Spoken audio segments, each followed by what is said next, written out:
What'd you say? Goddamn right we are. I said, let's do that podcasting, bros. Okay. After a long-awaited comeback, Seth Dolby is back on the Big Motor Small Blade podcast. Chuck, Hi. stand up. Yeah, Oh, we're recording, dumbass. Chuck. Fucking dipshit. what's So, a recording? Welcome To to the introduce Big Motors. ourselves, Welcome to the Big Motor Small Blade podcast. I'm Seth Dolby. That's I'm- Buddy Pulley. Yeah. And underneath is Chuck, Chase Folsom. And we've been shooting shit about the Super Bowl for a hot minute now. I am neither Chuck nor Seth. That's true. That is an astute observation there, Buddy Pulley. Thank you. Thank you very Seth much. saw the podcast with me and Buddy having the keys for 1 week and said, nope, fuck that. Never mind. Yeah, facts. It wasn't that part. It was talking Buddy through the editing, which I guess I'm still going to have to do, but it was, Yeah, you are. It was terrifying and unfortunate, but It turned out okay. it turned out fine. I mean, I got to work out some kinks, but I'm getting there. kinky. Anyway, Whoa. All right. All right. it is Leave that for Abby and Chuck's channel. Abby Forehead and Chuck Force. So messed up. See, if I said that, I'd get smacked, but I guess you guys say whatever you want. Well, hell, go I get can it. say I'll whatever. say it. Anyway, so the Super Bowl ended like I don't know a long time ago. 2 hours ago. A hot minute ago at this point. So that officially means it's race season because we determined our entire season in NASCAR off of football. Clearly, Exactly. So either way, welcome back, Seth. Thank you. Yeah, I may or may not be on next week. We'll see. to be determined. But so is everybody excited? We're Fairly. going to No. our first Daytona 500 next week. We Are are. we? This week, I guess. Yeah. Are we going to the Mother Nature 500? Don't All right. put that evil Shut on me, the Chuck. fuck up, Chuck. Fuck you. Eat a bag of Oh. entire fucking dicks, Chuck. I- Well, you know what? I'm standing in a blank room in Port Charlotte, Florida. So Port Charlotte. Go back to Yeah. regular Charlotte with that attitude, you asshole. shoot, I forgot. That actually works. Yeah. Jesus Christ. Anyway, I don't know what's he's got to do with it. yeah. He gets us. Anyway, so I'm this going is to this is kind of acting as a Chuck's done. Okay, that Chuck last quit thing. already. Yeah, that's fine. So we don't really know what this episode is. This is a filler episode, if you will. So if you care to listen, go ahead. But if you don't, there's other podcasts. None of us out are going to there. be mad. Yeah, listen or don't. Anyway, we'll go ahead and jump right into it, or at least give you the itinerary for this episode. We'll talk a little bit about the Netflix series. We'll give our picks for the Daytona 500, and then also Chuck and I have 6 drivers each. We're gonna look out for it. Seth's gonna also Piggyback.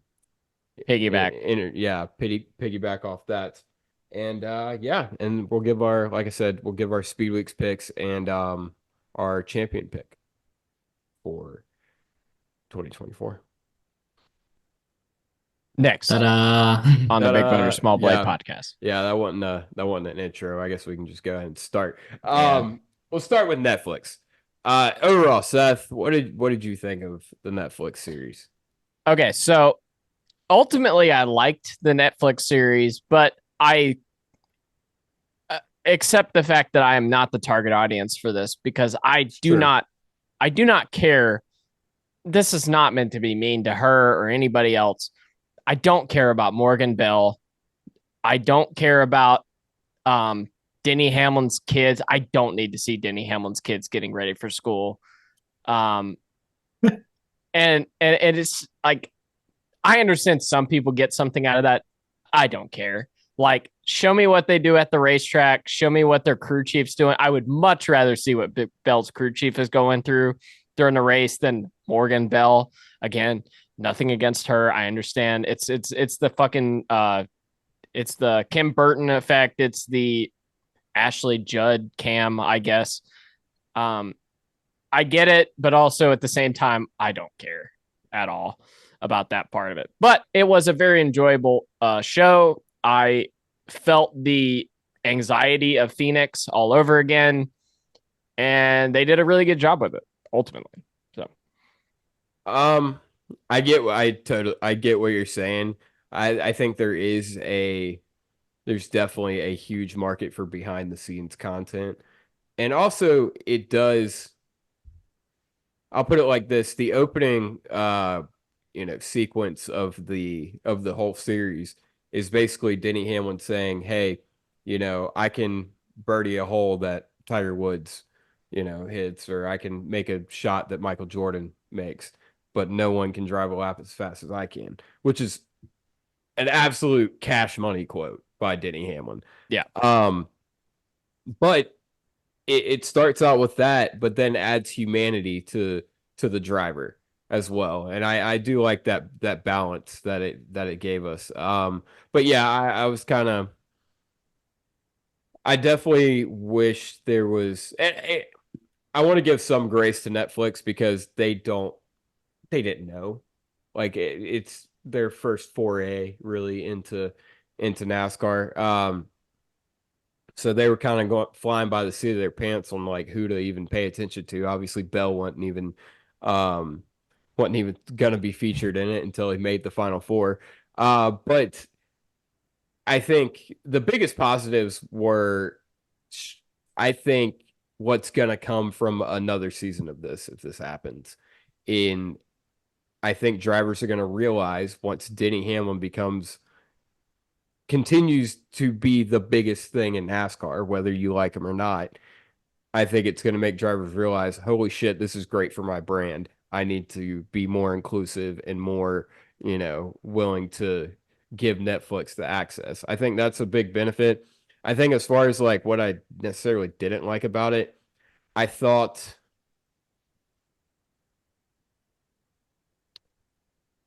it took the last few episodes were not as good as the first few. And I think it felt rushed, it felt choppy, and it just I don't know. It's hard because obviously we have our opinions of the playoffs, and I don't know. It made me relive the playoffs and kind of made me, look at like the final few races. I'm like, this is what I don't like about the sport. But then again, like you said, we're not the target audience, so that doesn't matter. I think overall it was great and it's going to be great for the sport. So I'm all for it. I do want to piggyback off something you said.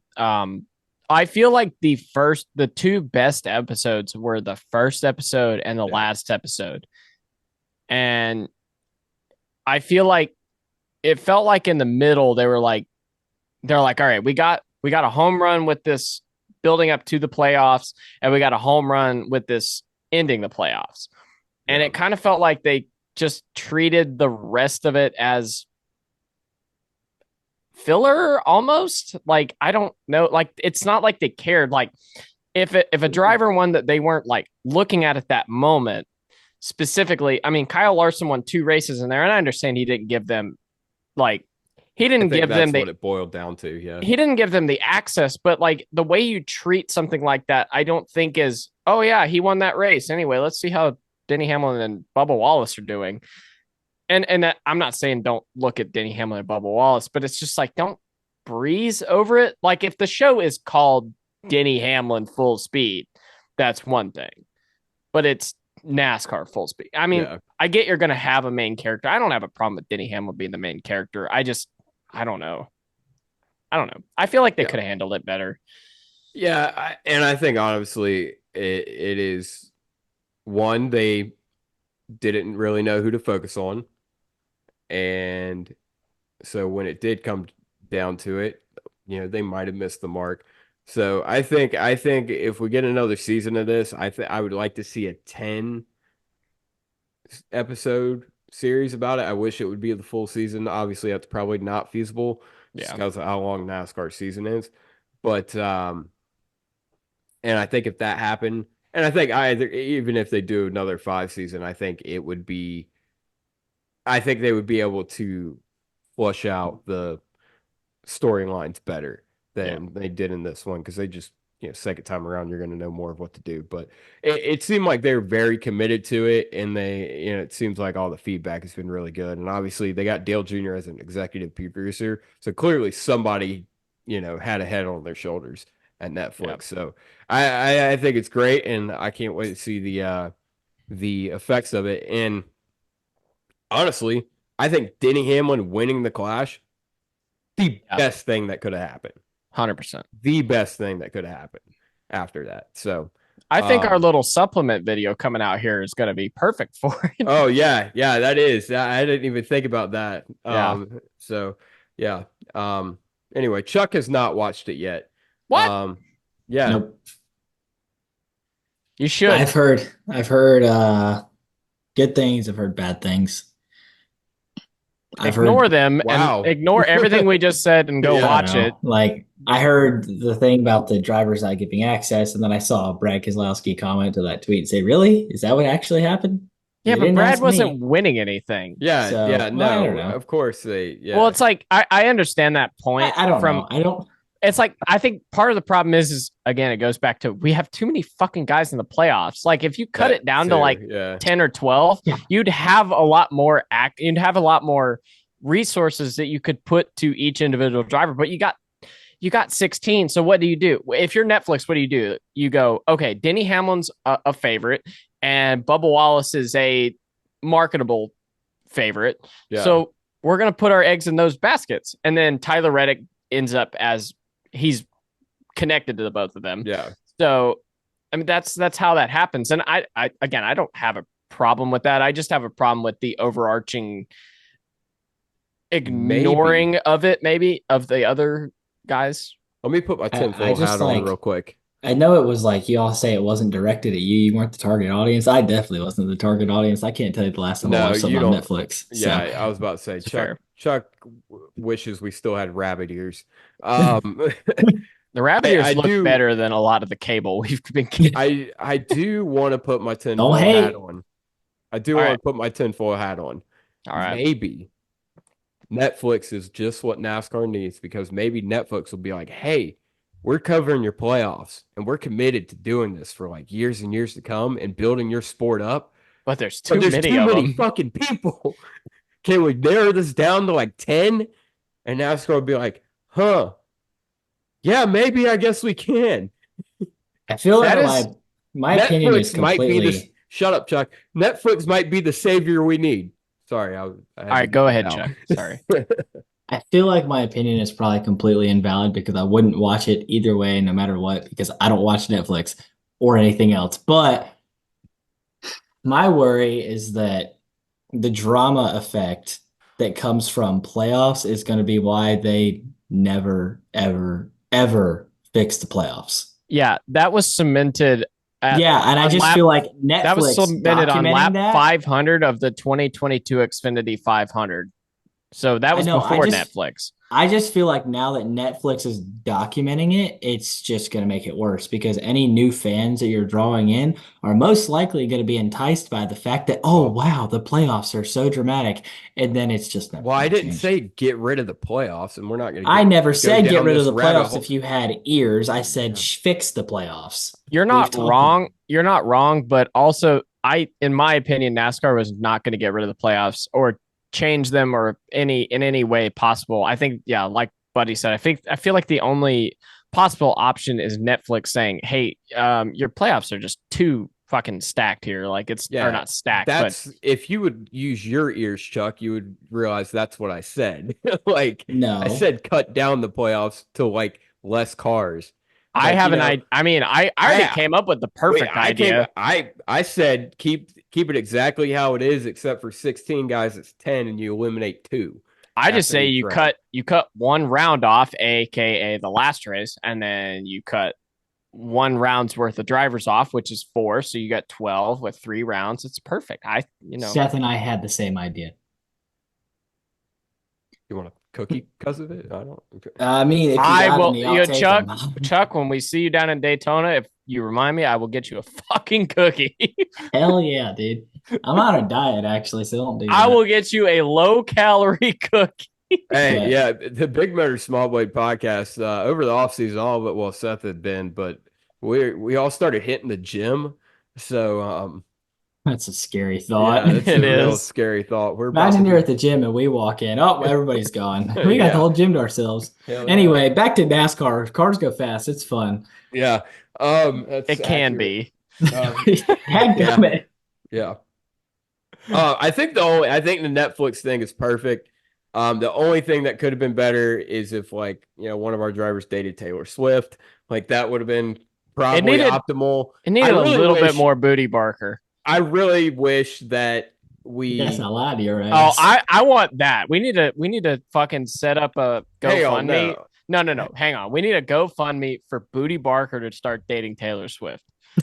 Well, I was gonna Oh, say I wish God. Taylor Swift would have started some weird polyamorous relationship with Delana Harvick last year, and like that way Kevin Harvick would have gotten rigged into winning the championship. This is coming from a Chiefs fan, but yeah, I don't know. Adopted Chiefs fan as of 14 days ago. That's not even true. But That yes, was like Booty 14 Barker hours. is- Fuck you guys. Anyway, Booty Barker definitely was the star of the show, though, of the Netflix. Yes. Like, to wrap up the Netflix discussion. Yeah. I guess I lied to your No ass. To yo ass, get it Yo right. ass, sorry. Yeah. I don't Yeah. got my booty impression down yet. Dude, impressive. Oh, and Buddy has to love Booty Barker because he's an ass. Oh, Lord. What? That doesn't even make sense. Anyway, His name is Booty. Oh yeah. I guess I did. Booty's awesome. Shout out to. No, it's funny. What do you know mean what's by really that? funny? No, you know what's funny about this is it was probably 11 to 12 years ago when he was at Germain. The same building. Mom and I were going around visiting the shops, and Germain was in the same building that 2311 is in right now. Was. No, they're still there. They're not in the new building yet. Oh, okay. And at Holy crap, Lakeside my Park uncle in worked there Mooresville, then. Sorry, I just Yeah. had a... Chuck had to get his 15 seconds of fame. No, I just... Say the I name, forgot. Chuck. Say it, Hey, No, Chuck. I'm not Who's your saying his uncle? name. I Who's don't your- know him. Mike I don't know Hillman him. Jr. Who's that guy? No, Yeah. I just genuinely forgot. Like, I just put two and two together. We I need was to like, get wait, Mike Hillman Jermaine. Jr. on the podcast at some point. But I might be anyway, able to back make to that my happen. story. Booty Barker, we were visiting the shops, and Booty Barker happened to be in the shop, and he saw me and thought I was a kid, even though I was like 15 or 16. We probably thought I was a little kid because I was like 4 foot nothing. And he brought me through the shop and showed me everything. Yeah. That's awesome. Yeah. That And is cool. who would have thunking that would end up being 2311 and he'd be right back there. So it's kind of funny. Hell yeah. We We stand Booty Barker on this podcast. Yes, we Buddy very much Parker, do. he Yeah. said. If you don't, you're kind of a piece of shit because he's a great fucking dude. Yeah. Um, If you don't like Booty Barker, then fuck fuck you. you. All right, let's get off Netflix finally. Yeah. I All right. just realized that Seth's name is Seth Dolby backwards. How did you just realize that? I thought it was just random letters, and I just read it, and I was like, For wait a minute. those listening, I guess even watching, Buddy probably turned the thing off Yeah, I if did. you do what I told him to. The Zoom name I'm using is my name literally backwards. It's a Yiblad Ethis. Hey, let me tell you, it's a palindrome, just like race car. There, I tied it back Sure. into the podcast. Good job. Exactly. Thank All you. right. Anyway, All it's right, been like that for an hour, and Chuck just realized. All right. Yes. Okay. So let's talk about these 6 drivers.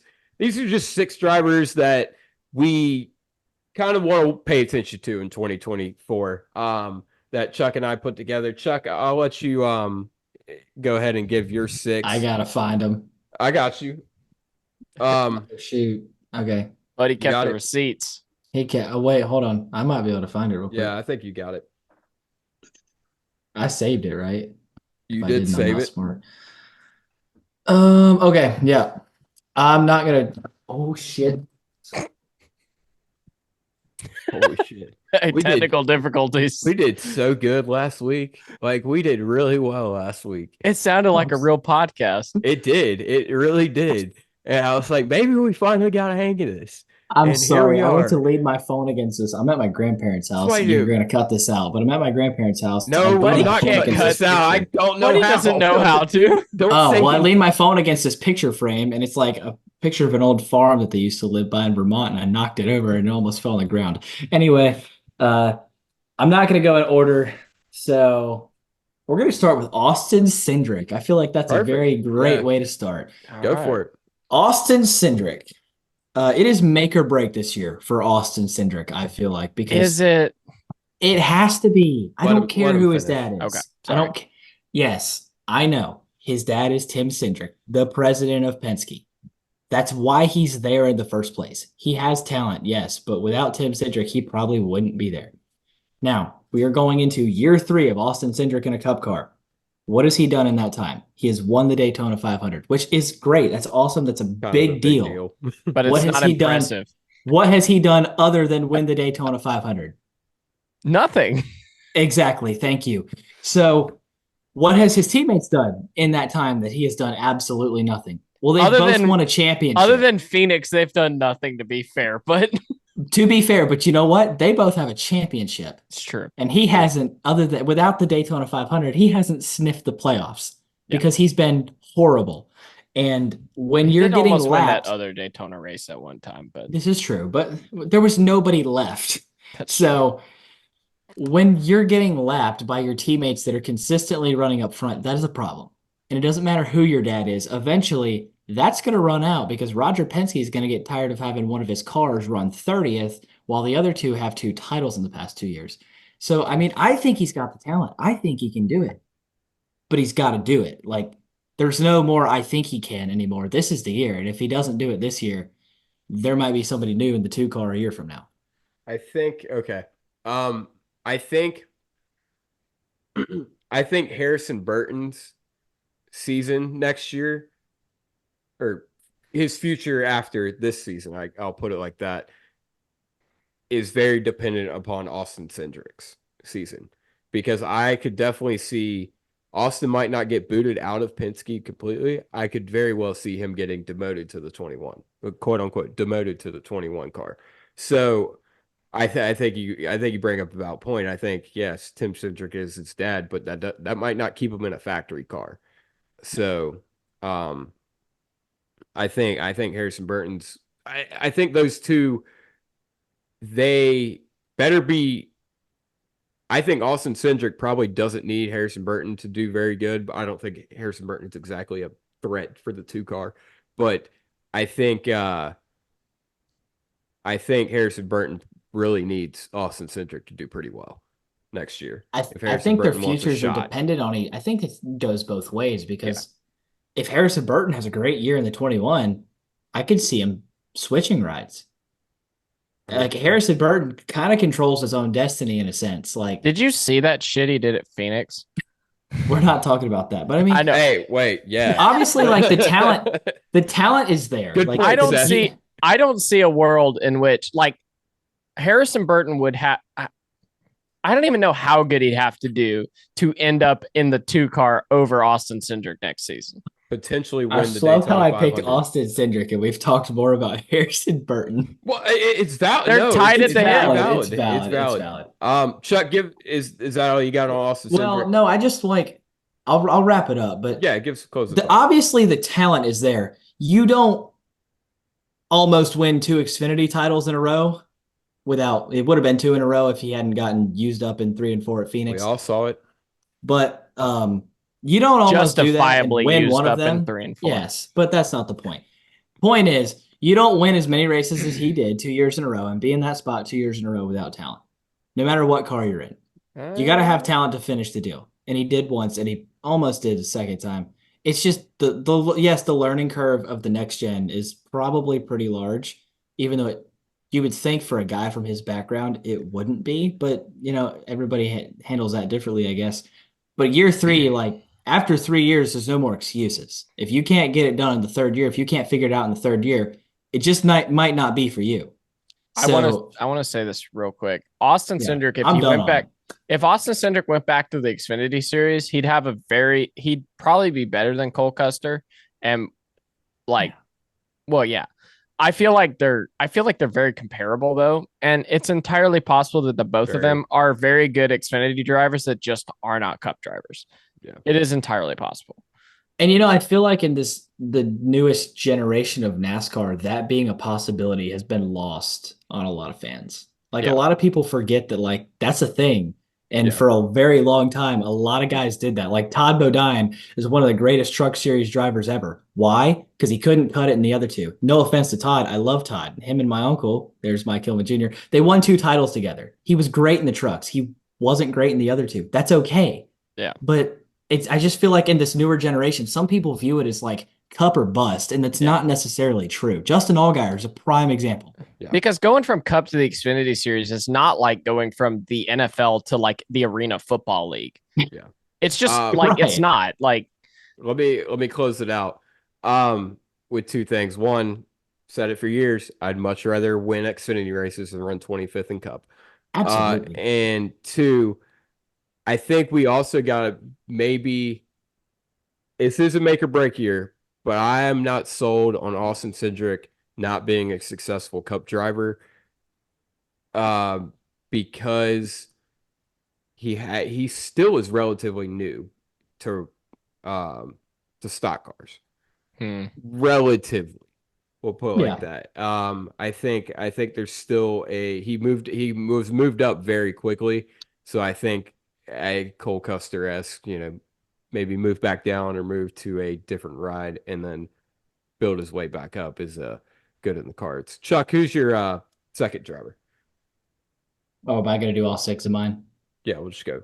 Okay. My second one, I'm going to stay in the Ford camp. Brad Keselowski. All right. So Brad will win this season. Brad will absolutely win a race this year. Yes. How he didn't win a race last year is beyond me because honestly, you can argue with a wall. I think he was better than Chris Buescher last year. He just didn't show up and when it mattered at the end of the race. It just didn't happen. Brad's biggest problem was when Brad was really good, Buescher Chris was better. Better. Yeah, exactly. But like Brad was more consistently good. It was just Brad's 3 chances to win. Chris Buescher was just a little bit better. Yeah.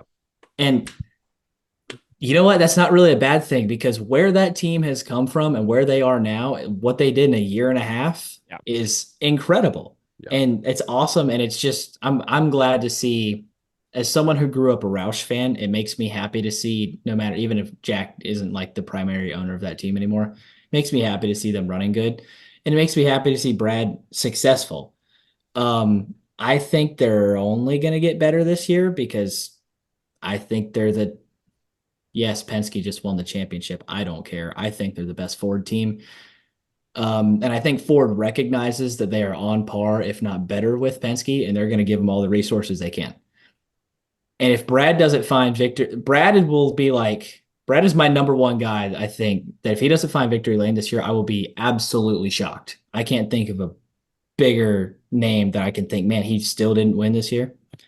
And I think he could win multiple. I think he's a title threat if it all comes together correctly. And I think it can. I mean, who would have picked Chris Buescher as a title threat last year? Exactly. Nobody did. And I'll let you guys talk about it. Who would pick Chris Buescher to miss the playoffs this year? Oh yeah, Dale Jr. I told you guys he was a DARF. Anyway, did he really? I didn't even see that. All right, in the least sarcastic way I could possibly ever say this, Chuck, that was an astute observation. I say it all the time, and it's sarcastic. And this time, I wanted to say it non-sarcastically. But yes, well, thank you. Brad Keselowski and RFK in general are on the up and up. Brad, like you said, could have won multiple races last season, and just so happened that fucking Chris Buescher won 3 of them. Brad is always a threat at super speedways, even if the package is meh or whatever. Brad is always a threat at super speedways because he is. I'm going to say it. He's the best super speedway racer we have currently in the Cup Series. Oh, he's not. He is absolutely the best. That is okay. That's my opinion, but I agree with Brad is really good at Bristol. He's shown that. Brad is really good at Martinsville. He's shown that. Short tracks in general. Yes. Yeah. Ford has been Richmond. Yes. Ford has been yes. So okay. Iowa, Wilkesboro. Go ahead. We'll name them all. We'll name them all. Ford should be better this season in theory. Not LA though. Not very good. LA's whatever. Okay, it doesn't matter. They have 2 cars. They brought 6 of them to the Clash. If you add We up know, the 3 dude. years, We they've talked made the about Clash once. Y'all So I talked don't about count this that. last week. I'm just saying that does not count. Okay, anyway. Brad Keselowski will win a race this season. Brad Keselowski will win at least 2 races this season. I can get behind that statement. I think Brad has focused a lot of his energy on building up the entire organization and building up Chris Buescher. And I think Brad has gotten to the point where he probably feels comfortable where the organization is and where Chris is. And I think it's his year to focus on himself. So, okay. You know what? I had something to wrap it up, but I lost it. That's fine. Go ahead. Yeah. I'll just to wrap it up. I think where Brad really started to impress me was at the end of the year when he started being a top 5 car at mile and a halves. That's what showed me, okay, like they're good. He's back. And next year he's going to be a serious threat. Yep. So moving on, I don't know what order I want to do this. I got 3 Toyotas on here. We're going to go with the old man, Martin Truex Jr. So Martin Truex Jr. is going to be one of 2 things this year. He is either going to be really, really good, or he is going to be absolutely terrible. And there's not going to be an in-between, because I don't think it's a secret to anybody. I don't think he's coming back next year. I don't think anybody thinks he's coming back next year. This is it for Martin Truex Jr. Part 4. Yeah, I think this is actually it. Like, I don't think there's any more 1-year deals. I think he's done after this, especially after how the playoffs went this past year.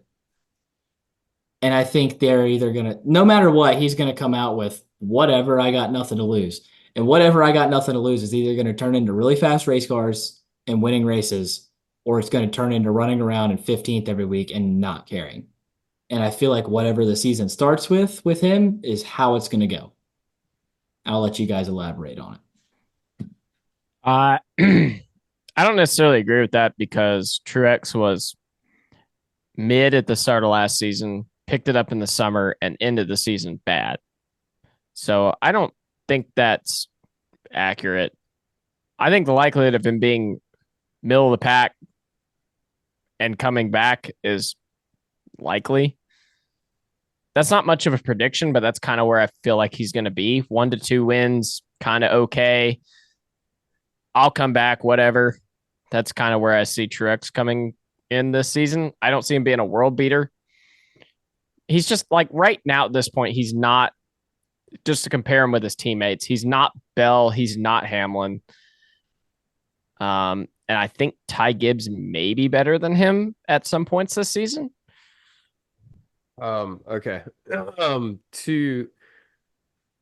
I think whether he retires or not depends on 2 things. I think it depends. If he is running how they ran at the end of last year, I think no question he's done. Here's the problem, though. Who replaces him? I mean, they could get anybody to drive that car. Crickets. Well, I'm just saying, like, if you want an honest opinion, yeah. Sheldon. No, I was gonna say, sounds crazy, but Eric. I think he'd go back. Jones? Why would he go back? I don't think he does. Why not? Either Eric or John Hunter, one of the 2. I think. Then John Hunter. John Hunter makes more sense. One of the 2. Yeah. John because Hunter, because at this point they're going to treat the 42 and the 43 as more factory teams essentially. They're not on the Gibbs plan. They're not on the Gibbs plan. They're not. Doesn't matter. Toyota's still going to. Yeah. It's Toyota. But it's Jimmy Johnson. Hold on. I think you did hit it well with John Hunter Nemechek. I think honestly, I don't. Yeah. John, I think it would be John Hunter, and then Toyota is going to put the foot down and say, okay, I think Eric is I think Eric is the better driver. I just think We'll get to him if in a I'm minute. if I'm We'll get to Eric, him in a I minute. okay. So Mark Truex, I don't think there's really much to say about it. I mean, because it's up in there, honestly, and it is like you said, it's one of two things, and that's going to Yeah. determine his future. And yeah, I think John Hunter would probably be the replacement if the inevitability came to fruition, and he did retire at the end of the year. Yeah, I don't know. I mean, I don't know what to expect from them. They were okay in 22. They were better this year and worse this year than they were in 22. So I don't Yeah. know I don't really know what to say about them.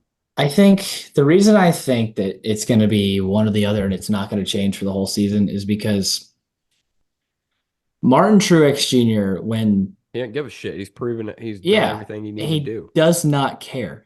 And if they're running well, great.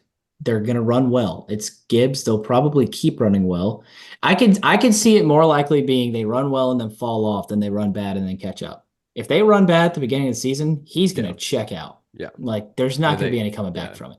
I think it's valid. Which makes me wonder why they want to keep going down the Martin Truex Jr. path. Because brings a lot Bass of Pro money. has money. Yeah, he brings a whole lot of money. They couldn't talk Bass Pro into sponsoring John Hunter.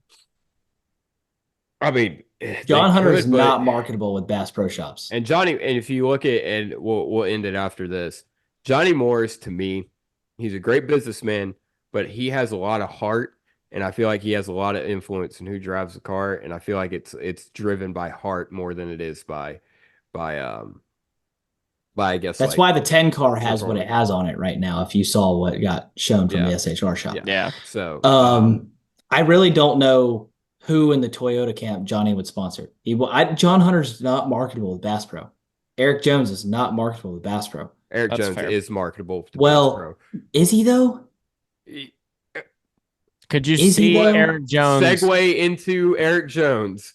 Go ahead. Speaking of Eric Jones, I don't think he's marketable with Bass Pro Shops, but he's not going to get. Let's talk John about Hunter. It doesn't matter. It doesn't matter. Eric Jones is your next driver to talk about. Yes, Eric Jones. I think, kind of like Brad, Eric Jones is going to win more than race this year. Eric Jones is going to win races this year. Because if Toyota gives them, I think if Toyota gives them the equipment and the support that they should, only having 8 cars on the racetrack, Eric Jones has a lot of talent as a race car driver, and sometimes we forget that. He won a race in the 43 car. And I know they were better last year or 2 years ago than they were last year, but still, he won a race at Darlington in the Southern 500 in the 43 car. There's in 2022. There's a path for Eric Jones to get into the playoffs, and I don't know if you noticed or not, but that race he won in 2022, what do they call it? The Southern 500. Yeah, that's the cutoff race. That's in the regular season now. So. Yeah, he's dude. Eric Jones is so talented, and his career has kind of been really weird because he was really, really good and he got to Gibbs and then Gibbs happened and he never gave up on it. Like I feel like there's a lot of guys that kind of would have just checked out and given up. But Eric Jones, like the rest of us, knows that Eric Jones has talent. And he kind of showed that in 2022 when he ran as well as he did in the 43. And last year, they didn't really have the opportunity to run well until towards the end of the year. And he started running again. Yeah. And that was with Legacy being basically a solo operation because Chevy was giving them absolutely nothing. Yeah. Yeah. So with Toyota, there's only 8 Toyotas on the racetrack. There's plenty of support to go around. And your owner is Jimmy Johnson. Toyota has got to be stoked to have Jimmy Johnson in their camp. They got great people over there. When you bring Jimmy Johnson over to your camp, when you bring Jimmy Johnson and Matt Kenseth over to Matt back, Jimmy to your camp, you don't just ignore that the first year it's there. You throw money that way. Yeah. And as long as they have halfway decent equipment, Eric Jones is going to run outstanding. You saw it at the end of last year. They started getting Toyota support. Even though they were Chevy, they started getting Toyota support, and immediately, I could see Eric Jones if they are given the support that we all think they're going to be given. I could Once see the Eric Jones being on par with, if not better than, the two 2311 cars. I'll put it like this: once the not Toyota driver got out of that 42 car, suddenly the Toyota support picked up with Legacy. I think Eric Jones. Here's what I'll say, and this is not based off any like real facts or anything. This is just a feeling. Is I don't think Eric Jones wins, but I think he points his way to the playoffs. I think it's the best year he's had in the 43. He just doesn't find victory lane somehow. I don't know Yeah, why. I could see that, but I just feel like he will. I think he will make the playoffs. yeah, he's always ever since the Gibbs thing. I feel like Eric Jones has always kind of had a chip on his shoulder, and rightfully I think so. he does. And I don't know if you heard me or not, but I genuinely think he can be better than the two 2311 cars, just because he's got the experience and the talent. Yeah, I don't think he's going to be better than both of them. I think On par, if I not think- on par, yes. Well, Best I don't think case he'll be scenario, better. better. He well, won't best be better case than scenario. Tyler Reddick. Best case scenario, better. okay. That's like we're talking best. I think if not, he's on par. It's your with both of opinion. You them. don't have to drive it home into our Yeah. fucking skulls. Like, I think he'll be. My opinion. There's no way he's better than Tyler Reddick. I think he could be on par with Bubba Wallace, but I think Bubba's also climbing. So who knows? Speaking of Tyler Reddick, let's talk about him. Yeah. Tyler Reddick. In that best case scenario, that's Eric Jones having a great year and Tyler Reddick having a down year.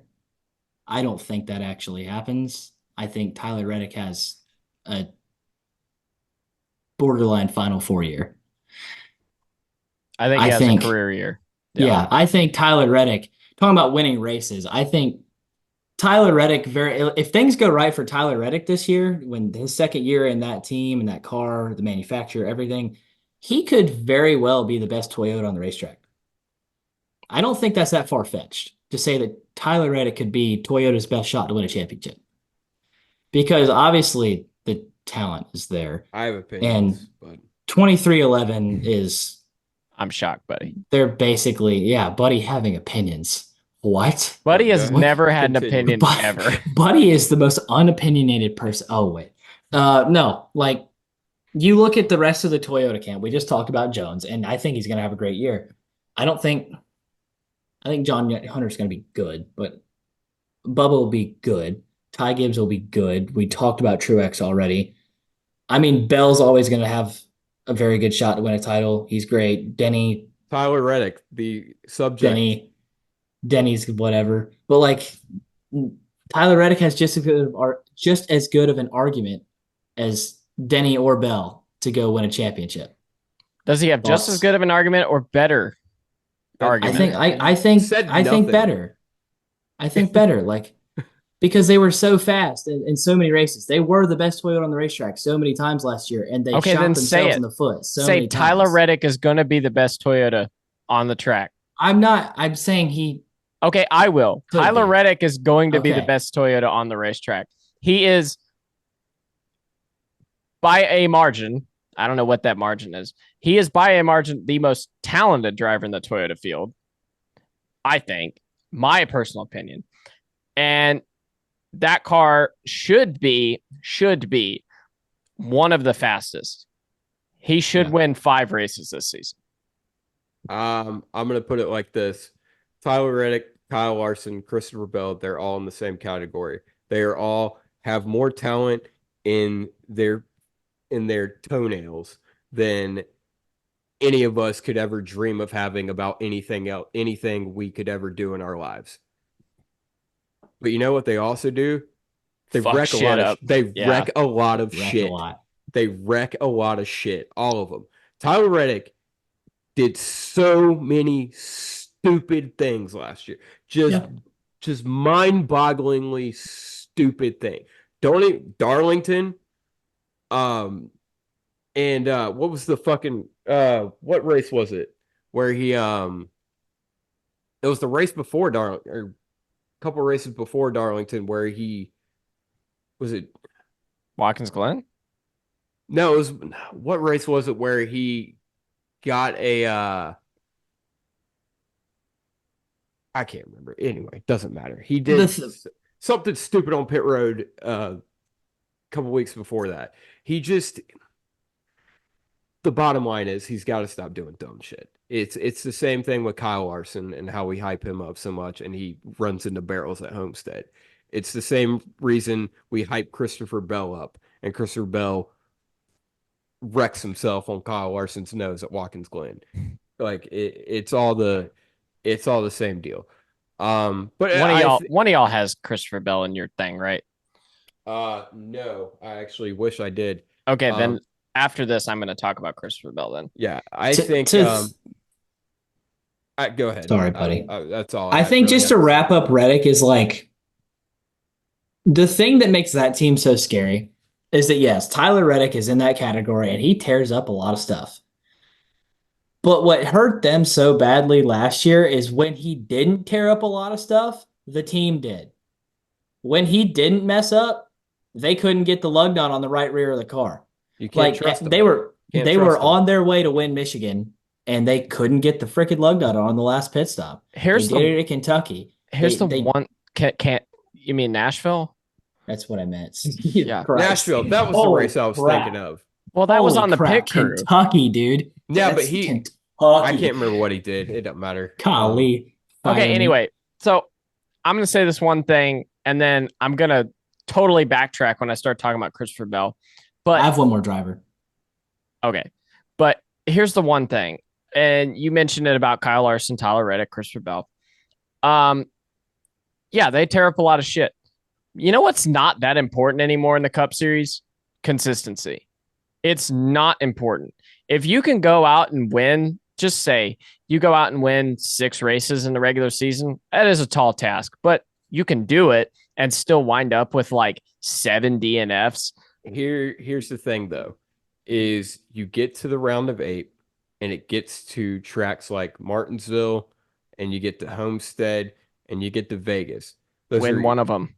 Well, here's what I'm about to say is you can either win one of them, but if you don't, these particular drivers and Tyler Reddick specifically, because that's who we're talking about, when they get in a position to win, they kind of step on their own dick sometimes. And so it's a 50-50 shot whether it's going to be that or he's going to win the race. So that's it depends on what Tyler Reddick and what, Christopher Bell, Kyle Larson we're going to get into. My only counter to that is that the other 2 guys we're talking about did exactly that. Well, they went and won. So one won and one ran into barrels. Actually, no, they both won. Well, he ran into the barrels because he won, and consistency doesn't matter anymore. And I'm not trying to make an excuse for Kyle Larson. That was the dumbest thing I've ever seen in my life. But also, like, you don't do that if you didn't win the week before. The difference, I think, honestly, the biggest knock to me that Tyler Reddick has compared to the other 2 is he is awful at short tracks. Yeah. And that has been the case with Martinsville. Yeah, that has been the case his entire career. If he can fix that, look out. Like, that's the biggest knock on him at this point. Chuck, who's your next fun Tyler Reddick fact before we move on to the last guy. He's shorter than me. Of all things, he won his first ever dirt late model start in the Lucas Oil Dirt Late Model Series at East Bay Raceway Park. Anyway, moving on to the guy who's that might have been a fact, but it wasn't a fun. Boo, Chuck's fun facts. Whatever. Boo. Let's talk about another guy in that category before Seth gets to the last one. Kyle Larson. You want to talk about shooting yourself in the foot? Kyle Larson's the king of it. Last year they were. I don't think it's a debate. They were the fastest team all year long. That's not really up for discussion, right? The 5 team. The stats say so. Yes, exactly. And yet the stats that matter, which is wins and winning the championship, don't say so. Yep. And I actually just had to do a thing about him for front stretch they were really fast, but they gave away more races than they won.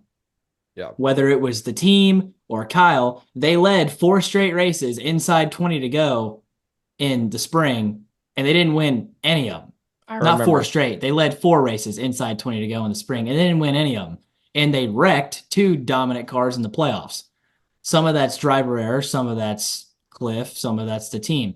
The point is, you don't really ever... both of those driver error? No, I mean like of the 6. Oh. Some of it's just Anyway. situations. So Anyway. yeah, whatever. What it comes down to with Kyle Larson is, are they actually going to put it together, or are they going to keep stepping on their own feet every week? Because it makes a big difference. You take those 4 races, he wins those 4 races. And he has more points than Ryan Blaney at Phoenix? No, ultimately the turnout is the same. But that's not going to happen every year. You can't guarantee yourself a win at Vegas every single year. But if he doesn't win at Vegas, he doesn't run himself in the barrels, and he has a chance of winning Homestead. That's not the point. My point. That's not the point. I understand your point, but realistically, the point is if they close out, say 2 of the races in the spring, let's say Kansas and Darlington, they close those out. They still end up in the same spot in the first week in November. Yeah. Yeah. And I think I don't disagree with what you're saying. But I don't think it matters as much anymore as it did in the past. So I kind of agree with both of you, because he was terribly inconsistent last year with the fastest car, and it doesn't matter because he still was in Phoenix. But on the flip side, 2022, yes, he wasn't as fast, but if he was more consistent in the playoffs, he gets that ticket to Phoenix. We saw it. He made it there on owner points. They gave away plenty in the regular season in 22 too. Exactly. That's yeah. We all know, you guys, Seth specifically is a huge Kyle Larson fan, but his biggest critic. Chuck, you're fair about it. I'll say it. You're mostly fair about it. But I'm surprisingly the biggest Kyle Larson advocate, and maybe not Cliff Daniels advocate, but I'm a big Cliff Daniels advocate on this podcast. Buddy has a poster of Cliff Daniels in his little man cave there, and he just won't show it. It's not in my man cave. It's in my bedroom. Oh, my bad. No, I don't trust them anymore. Yeah. I don't trust them anymore. They haven't, like Phoenix. I thought they were Phoenix both the past 2 years. I thought they were going to walk into Phoenix in 2022 and be like, we're not in the championship 4. We're going to do exactly what Ross Chastain's going to do 365 days from now and just curb stomp you guys because we don't give a fuck and we got something to win. And they didn't. They ran like 7th all day or whatever. And then this year, they were the fastest car all year long. And then we get the Phoenix. Slowest of the 4 at Phoenix. Well, they get to Phoenix. They're the slowest of the 4. They win the race off pit road and immediately give it up. So, I mean, I don't know. He is the greatest race car driver in the world. I will not move off that statement. But I don't trust the team. To wrap up my point on Kyle Larson, and then I have to take a break and go find a charger. You can't, as talented as the Cup Series field is now, your strategy can't be, well, we have Kyle Larson, we're going to win Vegas or Homestead. Like, as much as consistency doesn't matter, closing out the races that you should win does, because then you don't get yourself in a situation like you did in 2022 where you're like, oh, shoot, we don't have any points. We have to win a race. And then you go and wreck at the Roval. Oh, man, we're not in the playoffs anymore. What happened? You can't hedge your bet. You don't know what Kyle Larson you're going to get. You can't hedge your bets that you're going to get the good one, because he's shown he can win Homestead or run into. Y'all finish up, Kyle. Yeah. He's shown he can win Homestead, run into the barrels. He can win the Roval. He can run it into the fence for nothing to do. So, go ahead and talk about Christopher Bell, because I think he made his point about Bell. Immediately after making this point about Kyle Larson and Tyler Reddick, I'm going to say I would love to see something out of Christopher Bell outside of the round of 8. But it doesn't matter. It doesn't matter, but I know what you mean. Yeah, for me, I know Christopher Bell is that caliber driver. He is a Kyle Larson caliber driver for the most part. I'd love to see him run the Indy 500. Joe Gibbs will never allow it, but he is that good. I would love to see it outside of 3 weeks in the season. Like, Yeah. I just don't understand why it only happened. It only manifests itself in those 3 weeks of the season. I would just love to see it. Again, ultimately, if he can keep doing it in the round of 8 and just getting to the playoffs, it doesn't matter. But I'd like to see it. I'm going to talk about him because he's one of my drivers, but he's kind of Joey Logano. He wins a race, disappears, and then we get to the round of 8. He wins another race and gets the Phoenix. He just hasn't closed the deal yet. Yeah. So I think he will close the deal at some point. I think he will too. Again, does it necessarily matter as long as he keeps doing it? No, but like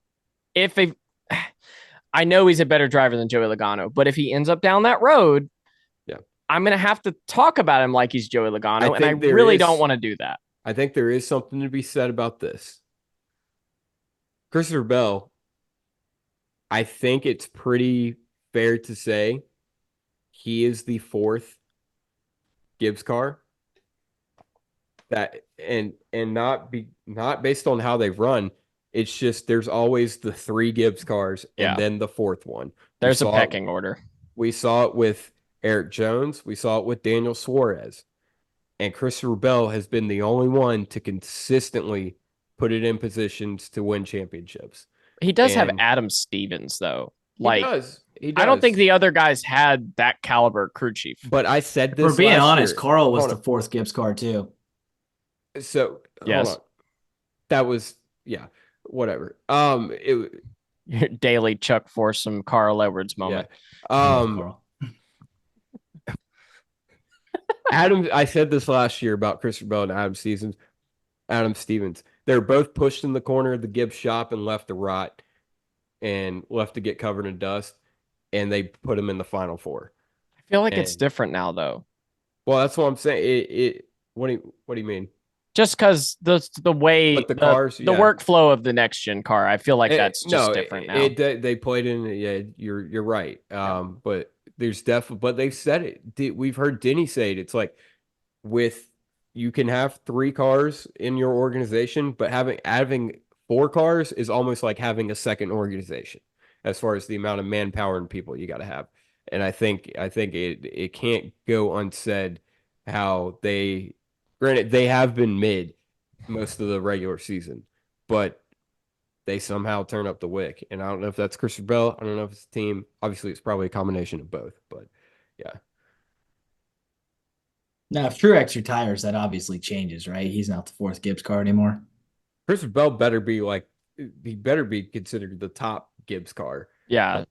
Well, he's never going to be the top Gibbs car, but we know that. But when Denny and Truex leave, he is gonna he's the best, and it's not even that close. Yeah. So those were your 6, I don't have anything right? on Bell, so yeah. Those were your 6. Okay. You got Bell. I'll start out with mine. Alex Bowman. I think we all knew he was gonna be one of mine. I think he has been treated extremely unfair compared to his teammate William Byron. I've made this very well known that Alex Bowman and William Byron are the exact same driver, and we treat Alex Bowman like he is just we treat him like shit, essentially, and we give William Byron all the flowers in the world. Like, obviously, there's an argument to be made last year with Byron's year, but your Darth Dale Jr. said, he actually made a good point for once, that, William Byron, a lot of his wins were under dubious circumstances last year. And no one's talking about it. But we are. I was going to say we did. Well, we're nobody. We wouldn't shut up about it. Yeah. But Alex Bowman, he needs a little bit more respect, but he also needs to earn it too. He does still need to do something. That's what I was about to say. He needs to do something this year. 2022 was an unacceptable year coming off of what he did in 2021. I think we need to see 2020 and 2021 Alex Bowman. I don't know where that went. That was a guy on the brink of a Final Four berth in 2020, and the speed and the execution in 2021. I don't know what happened to that guy. And last year, obviously, I think it doesn't get stated enough how much that back injury hurt him. We saw it with Denny Hamlin, and kudos for Denny Hamlin to be kind of being outspoken about this about Alex. Is like you can't feel the car. We saw Dale Earnhardt in the late '90s when he had the injury to his neck. If you can't feel the car, you can't give feedback. So I feel bad for Alex because he was leading the points when he got hurt, and he had a new crew chief, and he didn't. There was a lot of flow that were screwed up by the injury. But this year, I mean, he's got to do something. Like he's got to win races, and obviously, I'm a big Alex Bowman fan. But I mean, there's no excuses. I feel like Alex has been. How do I word this? I don't feel like he's been the same guy since 2020. And I know he won 4 races in 2021, but that felt very much the same as William Byron winning 6 races this year. It felt, okay, cool. I didn't feel very impressed by many of them. Yeah. So I feel like he's been about the same driver for the past 3 years. Like you said, I'm willing to give him a pass on last year. That it's not comparable. Yeah, and I'm not going to say this is make or break for Alex this season because who the hell else is going to go in that car right now? Yeah, and he's got a contract. He's got a contract. He's got a contract through 26. And ultimately, I don't want to for confidence sake, but ultimately, someone has got to be the 4th driver at Hendrick. And like we've stated, or like Denny Hamlin stated, it's really a lot easier to do the 3 than it is the 4. Someone's got to be the 4th, and I don't see who else it would be other than Alex right now. Now, I mean, if he comes out and I could think of someone. I mean, I can think of someone. It's never going to happen. It's never going to happen. Well, I know. Yes, but okay. I also think he's actually kind of a better driver than Alex. So the 4th driver is Chase Elliott. There's no excuses why Chase Elliott was as bad as they were last year. I'm sorry. He wasn't. Everybody's like, oh, he got all these top 5s and top 10s at the end of the year last year. No, he didn't. Because shit hit the fan. Chase Elliott sucked last year. Well, I saw a stat. And he missed the playoffs because he threw a fucking temper tantrum. Yes. Sorry. And I saw a stat. Chase Elliott, I know. And I saw a stat that said that Chase Elliott had he outperformed his teammates the most out of the season. And I was like, dude, really? That is just the most, using the phrase outperformed is the most revisionist way of writing that possible. I'm sorry. How many times did Kyle Larson wreck out of the lead? 5, 6 times. I think I'm going to say this, and this will be it for Alex. I think I haven't said anything. Oh, I meant for me, it'll be okay. I was going to say, I too want to say something. Yeah, no. But we talked about the 4th Gibbs car, and it was pretty it's been pretty clear in the past who the 4th Gibbs car is. It hasn't been as clear with Hendrick, and so I think they've been able to balance having 4 cars run consistently up front better, and I think Alex. Like I said, I thought Greg Ives I thought he was a good crew chief. He wasn't a great crew chief, and I thought Blake Harris was going to be a great addition with what he did with the 34 team in 2022, and they didn't get a shot. So I think this is maybe not the year, but it should be treated like it. Chuck. It's not about him, but a very brief defense to Chase Elliott. Okay, so next driver. No, the dude went to 3 straight. The dude did go to 3 straight Final Fours, and then he did break his leg. So It's not as That's bad as not a why he back missed the injury. playoffs. It's not why he missed the playoffs, and it's not as bad as a back injury, but it still throws everything off. And Kyle Busch's was a unicorn. Which just shows you how weak the field was last year. That wasn't the reason he missed the So playoffs. But anyway, that's my only thing is I don't know what to think about Alex because as strong as I think the field will be this year, I don't see a world where all 400 cars make the playoffs. I guess it's possible, but I don't think it'll happen. And I think any of three of them could be the one that misses. I think there's only one of them that I could say there's no way in hell he misses the playoffs. well, here's the thing about that though, is I can think of two guys off the top of my head that made the playoffs last year that I don't think are making the playoffs this year. Yes. Okay, who? McDowell, Ricky and McDowell? Yeah, Ricky and Ricky. McDowell. And also, honest to God, I wouldn't be shocked if Bubba Wallace didn't make it again this year. Okay. Well, you could counter that and say that Eric Jones and Ty Gibbs could easily make it. I don't know who's So there's going to two make the right there. playoffs. Like I was thinking But about this I the don't other day. know. They could, but no I feel clue. like Chase Elliott's a shoe in, and if Alex Bowman kind of gets back to where he was, then he's a shoe in. I could just see a world where whoever gets treated like the fourth Hendrick car, it's more than likely Alex. And by no doing of Alex just doesn't have enough to I don't think win a anyone race. gets treated like the fourth Hendrick car at Hendrick though. I think it just happens to be there ends up being a fourth just because that there has to be. I don't think it's the same. Well, I don't really know where to go with this because for a long time at Hendrick there was always Alex Bowman. for a long time at Hendrick I feel like there was always a 1 and then there was a 2A 2B 2C for a while. Yeah, no. I meant like a 1A, like a 1 and then a 2A 2B 2C. Yeah, okay, yeah. It was always no even when Jeff was there at the end of his career, it was always Jimmy and then the other 3. Yeah. They don't really have that anymore Yeah. because they did, and then they signed another guy, and then it was like, wait a minute, which one is it? Yeah. And now all 4 of them are very, very talented race car drivers that all have backing. And well, now they all have backing, and they can all they've all shown they can win a race. So it's kind of just like a toss up. It's like which one of the 4 is going to have the down year? I don't know.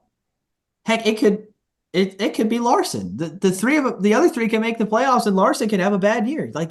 How bad of a year would Kyle Larson have to miss the playoffs? I think as bad of a year as Joey Logano had in 2017. I'll put it like this: as much as I'm not saying that's what I think is going to happen. I'm just saying it could.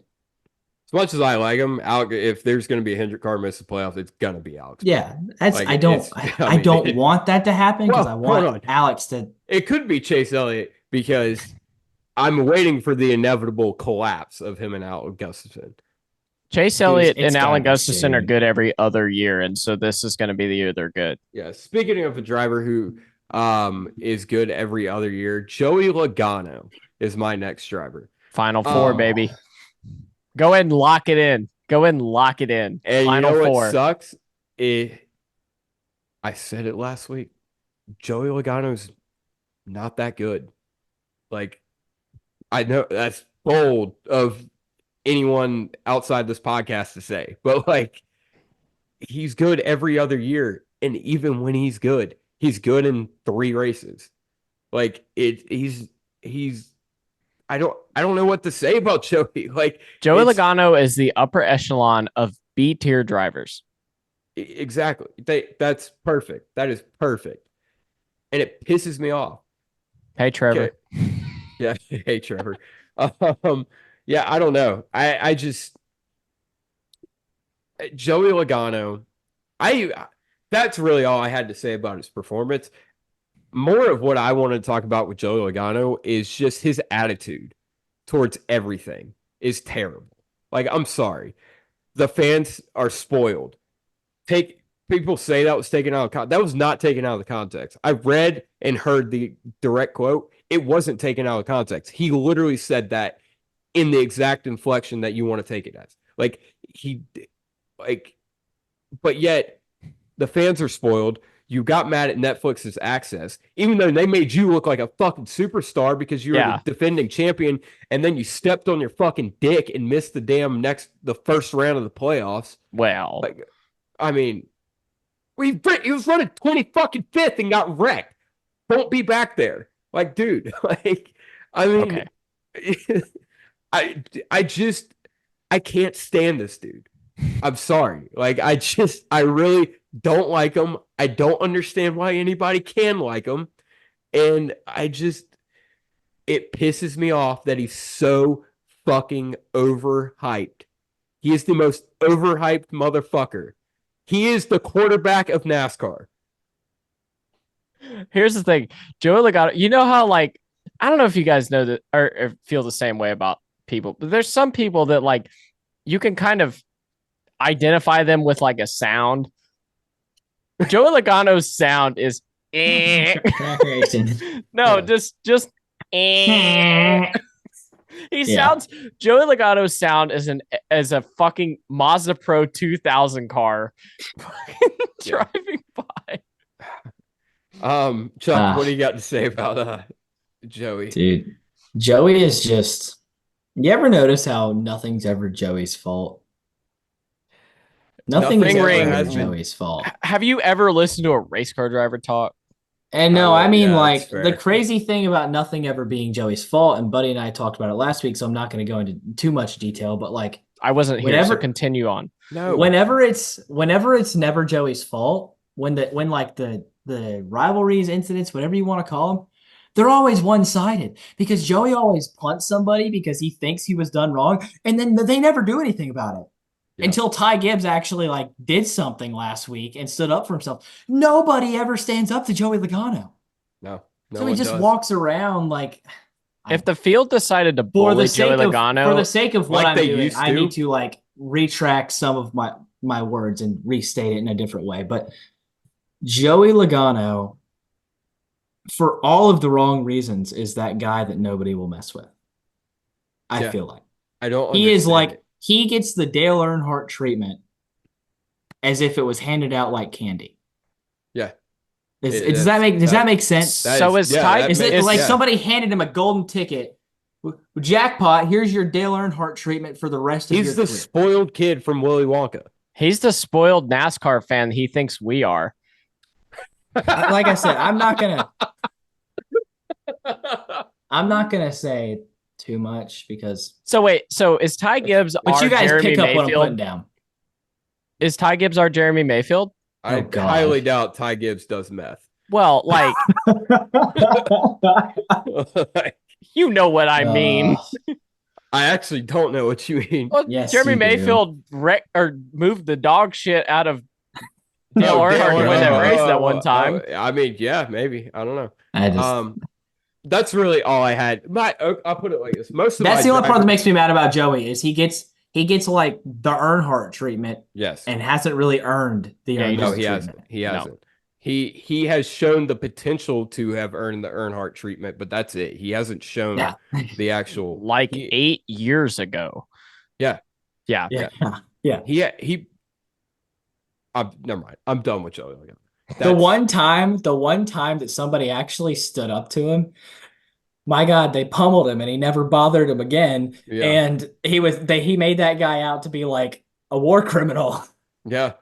I mean, Joey never fucked with him again. And so, exactly. Well, and here's the thing. And NASCAR made him out to be a war criminal too, because, someone's son was a big old Joey Logano fan. Well, whether or not NASCAR made him out to be a war criminal or not, Joey never fucked with him again. Yeah, I don't understand how people couldn't see that and be like, dude, we can bully this guy. Yeah, exactly. It's so. Yeah. Anyway. Yeah. Bullying works, guys. Absolutely. Hold on. No, dead ass. Golly. This is a inside joke between Seth and I. Please, no one take this in any sort of direction. No. Don't bully people at school, kids. If for some reason kids are listening to this, don't listen to this podcast. I'm sorry. But in sports, bullying works. Like, I'm sorry. In the real world, bullying works. Don't do it, but it fucking works. Like, oh my God. It makes you a bad person, but if you're down with that. No, hang on. No, we're done with this. I just want to say this. And then we'll move on to the next driver. Seth Dolby said that shit. I did. Yeah. We bring him back on the podcast and he promotes 1 week. Yeah. Next Will you driver. bring me back on the podcast. The next driver I have is that most of my drivers are based on emotion and not by necessarily facts. But William Buddy, Byron. facts don't care about your feelings, buddy. Yeah. Well, Chuck based his off of, hardcore facts. I based mine off of emotion. I think that's Netflix. a fair assessment of how we view the sport. But William Byron. Oh, I was half expecting you to say something else. But anyway. William Byron. I said it. I hate William Byron even more now after the Netflix show. Me, I'm Buddy Pulley. I didn't say no. That was Joey. I said that about. No, you definitely said that about William I did. Byron. Yeah. I don't remember why. I think I was just saying shit. Like, you can't take anything I say in our group chat seriously, bro. Like, not after what you said earlier. I don't even remember what I said earlier. So William Byron. I'm not stating it. William Byron. He is Alex Bowman, and we just treat him different. That's it. That's literally it. I want to see him do something. The difference is, and I don't think he had an impressive season that much either. The difference is while he did luck into 4 of his wins last season, 4? 5. Off 5? Yeah. Oh, okay. Yeah. Anyway, while he did luck into 5 of his wins last season, when he wasn't lucking into his wins, he was indeed still finishing top 5, top 10 on a very regular basis. That's fair. But again, I in my opinion, he is a little overhyped. And Definitely. But I think he has the opportunity this year to prove at least us different. I think they built a lot of momentum last year. He, like you said, he did show a lot of speed, and that's what I want to see out of William Byron this year. I want him to earn it from me, because definitely I matter. But that I want him to show me that, yeah, I am the guy who won 6 races last year. And there's a reason for that, because right now I have a personal grudge against that because of the way he was treated last year. And for me personally, it's I hate overusing the term make or break, but for me personally, I gotta see something, dude. Like, I gotta. What if he has the exact same season this season? I'll be pissed. Like, I think if he could find a way to keep fucking lucking into everything. No, because apparently that's not good when it's Alex Bowman doing it. I'm just saying, like, if you can find a way to make a career out of that, then, like, I don't know what to say, man. Yeah, that's fair. Like, that's fair. Yeah. Chuck, you look like you want to say something. Yeah. So, I'll tell you, in my opinion, what the difference between how Alex Bowman and William Byron are being treated is. And I'm going to wrap the first 3 races of 2022 into Alex's 2021 because of what happened in those. Yeah. William Byron did it last year, and Alex Bowman did it 3 years ago. Because if we really go back to 3 years ago, the narrative was the exact opposite. It was William Byron is not that good. When's he ever going to start winning races with Hendrick? He only won 1 race. He's overrated. Whatever. Fast forward 3 years, and now it's William lucking into the wins and not Alex. And it's Alex Bowman's overrated. He can't win races. And it's the same thing. It's recency bias. If Alex turns around and backs into 5 wins this year and William wins none, people are going to act like this past year never even. Yes, they are. I guarantee it. That's my opinion on it. I think they're actually very similar race car drivers. Sorry, I don't mean to cut you off, but this is before this year. I posted, you could go back and look at my Twitter. I posted both of their racing reference pages from 2018 to 2022. They are the exact same driver. Exactly. Literally the exact same driver. So go back to 2021 and find me somebody that wasn't praising. I mean, there were people that were on Alex Bowman's case for backing into his wins.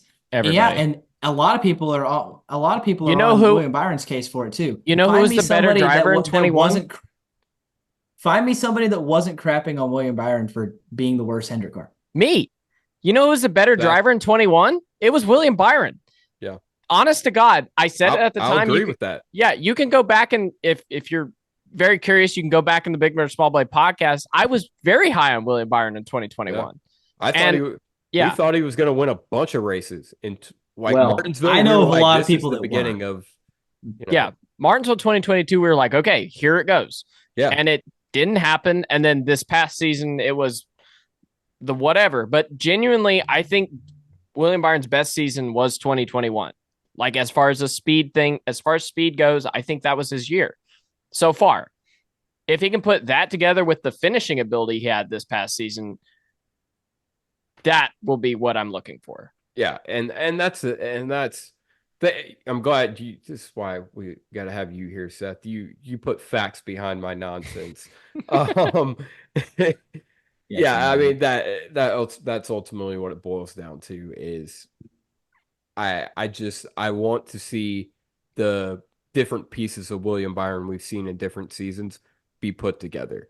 Yeah. And then I will have some more respect for you. But for right now, I don't really have that. To move on to the next driver, we'll go with Denny Hamlin.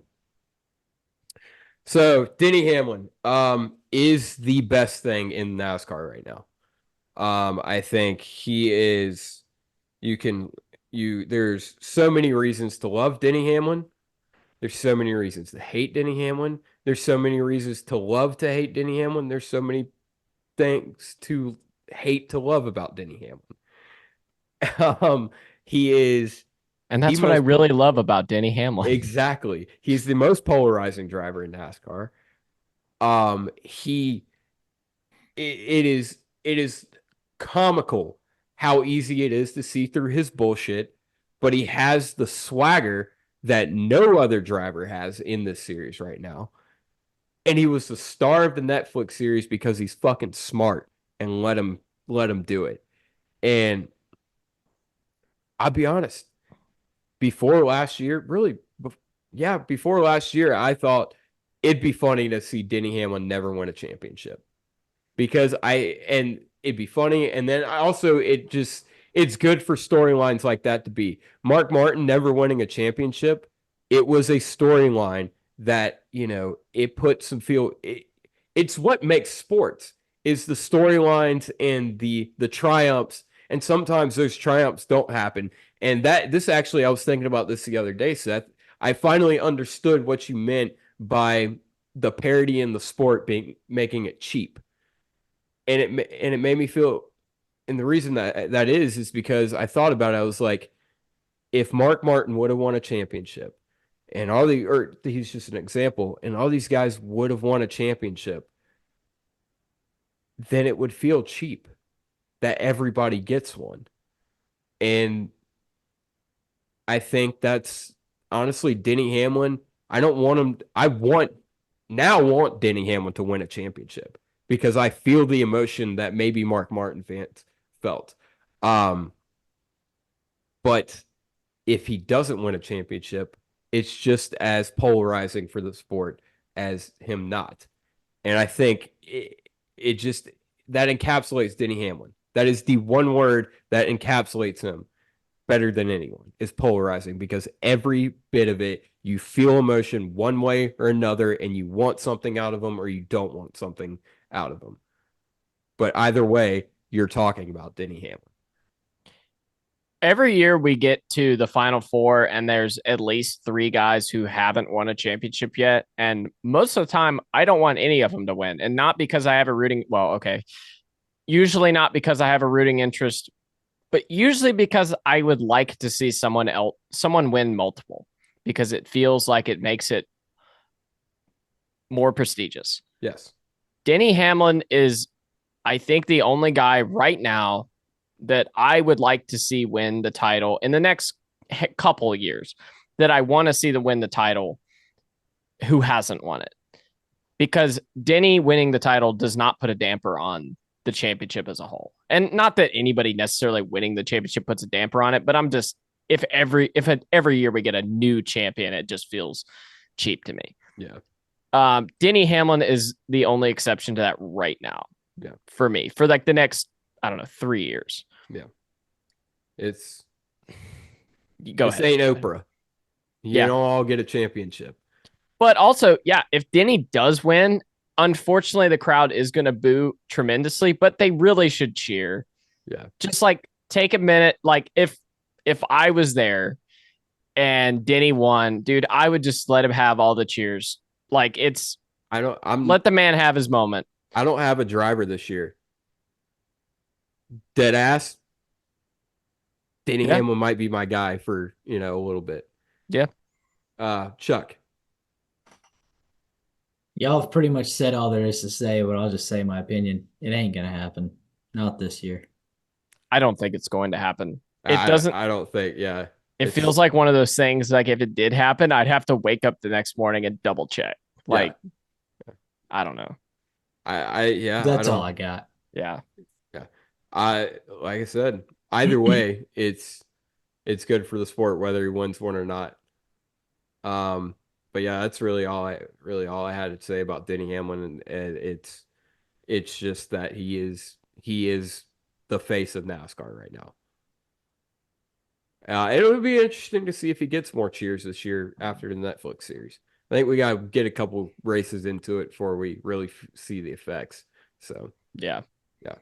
My next driver is Ty Gibbs. Oh boy. Ty Gibbs syndrome is Buddy from The Incredibles. Dude, Ty Gibbs is about to take the fucking series by storm. Like he's gonna win. He's gonna win. I said so. We picked all these six drivers multiple weeks ago. This is way before the Clash, and not that the Clash means a ton, but I think the Toyota is going to be good this year. And I think Ty Gibbs is going to reap the benefits of it. I think that Ty Gibbs is. I think he's going to be. I think it's going to be like Kyle Busch when he was younger. I think he is going to get booed out of the stadium every week. But I think he's going to win a lot of races, and he's going to I could see this. I could see Ty Gibbs and Denny Hamlin almost flip, which is weird because they're teammates. I think Denny Hamlin could start getting more cheers, and Ty Gibbs could start getting, he already gets boos, but he gets boos. But I think it's because they're going to get sick of Ty Gibbs winning. I'm not saying he's going to win 8 races this year, but I'm just saying we already saw his potential, some of his potential last year, but I think it's going to really become apparent this year.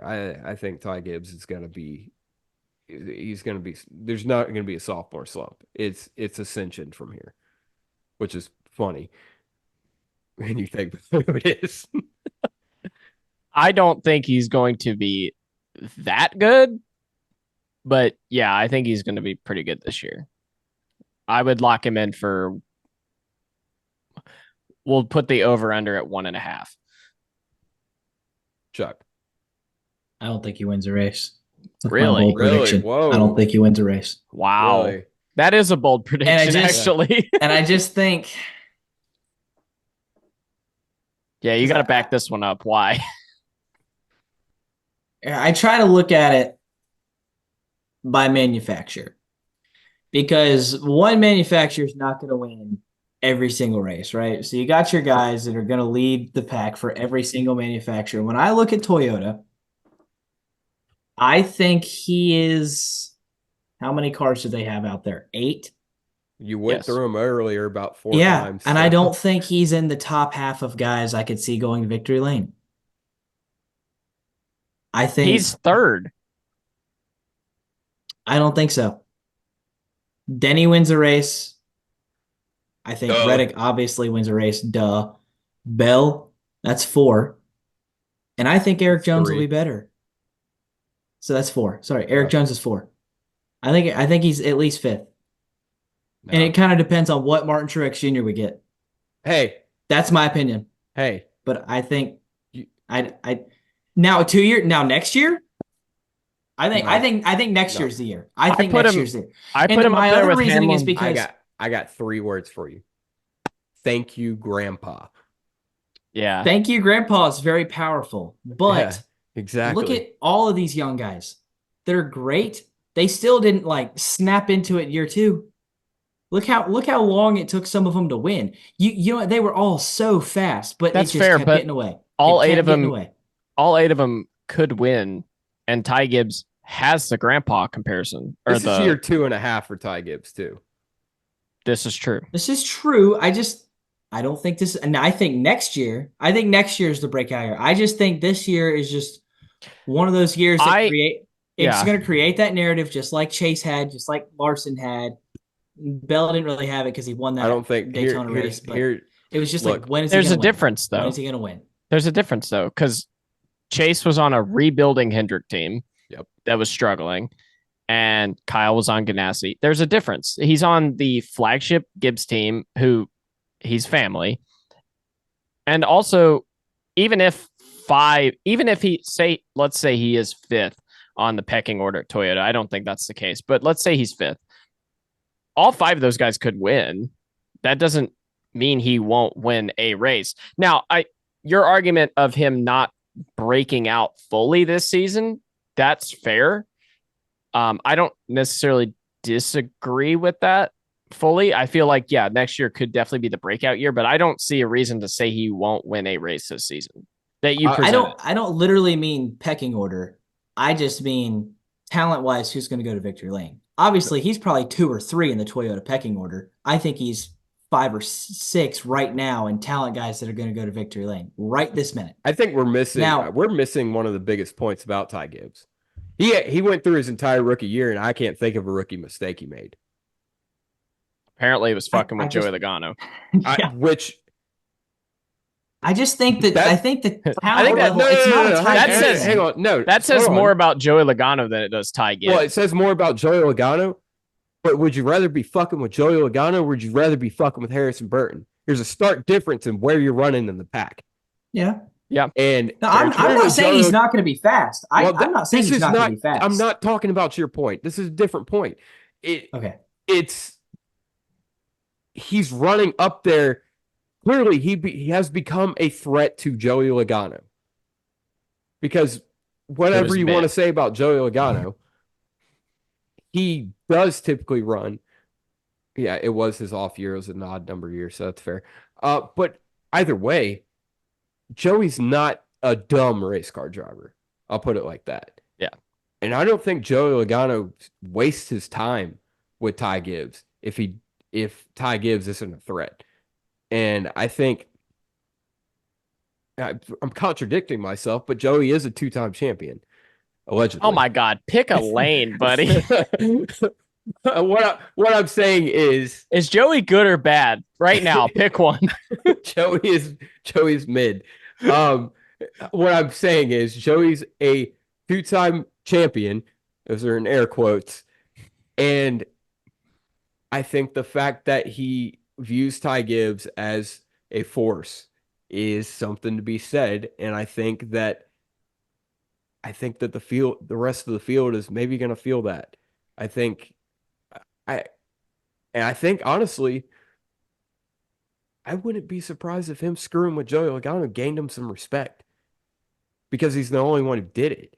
And I'm sorry, like I said this last week, he held his own. He didn't take any shit. And that's going to speak volumes that you might be a 2-time champion and you might be respected by some people that aren't on the Big Motor Small Blade podcast. But I don't give a damn. I'm TF fucking G, which is kind of redundant. Yeah, very. But I could honestly see him being a 2008 Kyle Busch.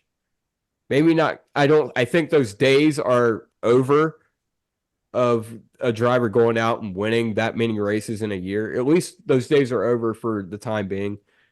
But I think I think there could be some um An equivalent. parallels, Yeah. to that. Okay, Chuck, go ahead. I think he'll be fast. He could finish top 5 6 or 7 times this year. I just think the win is going to be a lose. I think 6 he's or going to be 7. That's it. I mean, Yeah, no. maybe more. I think I don't know. I just think the Cup field is so competitive. The Cup field has gotten so mid that you got confused and thought 6 or 7 top 5s in the season was great. God. Well, I mean, like we have fallen so far. The dude that led the 2 guys that led top 5s in the series last year only had 15. But so to be fair, the more competitive the Cup field gets, the harder it is going to be to finish in the top 5 and top 10, and that mean because more guys are finishing. I just think the races that he has opportunities to win, other guys are going to win. I don't really have like a whole ton of hardcore facts to back it up. I just think he's going to be that guy this year that's going to be like, man, when is he going to win a race? And he's going to be so fast, and it's just not going to happen. You bring up, and then next year he could have a 2008 Kyle Busch next year. I just think this year is not it. You bring up a good point, though. You might not have hardcore facts, but you do bring up something that we're going to see as a fact. Is there's 36 decent enough cars out there next year. So it is going to be harder to do that. Yeah.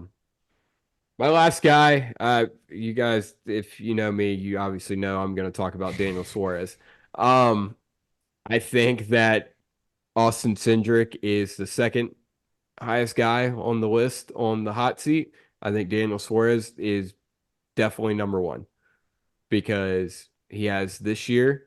I think he technically is contracted next year, but there's a not house car that he could definitely get moved to if he doesn't perform. I know if ands or buts or candies and nuts, we all have a happy Daytona day, but Daniel Suarez is pit road away from winning 3 out of 4 crown jewels. So if ands or buts, exactly, you need to figure it out.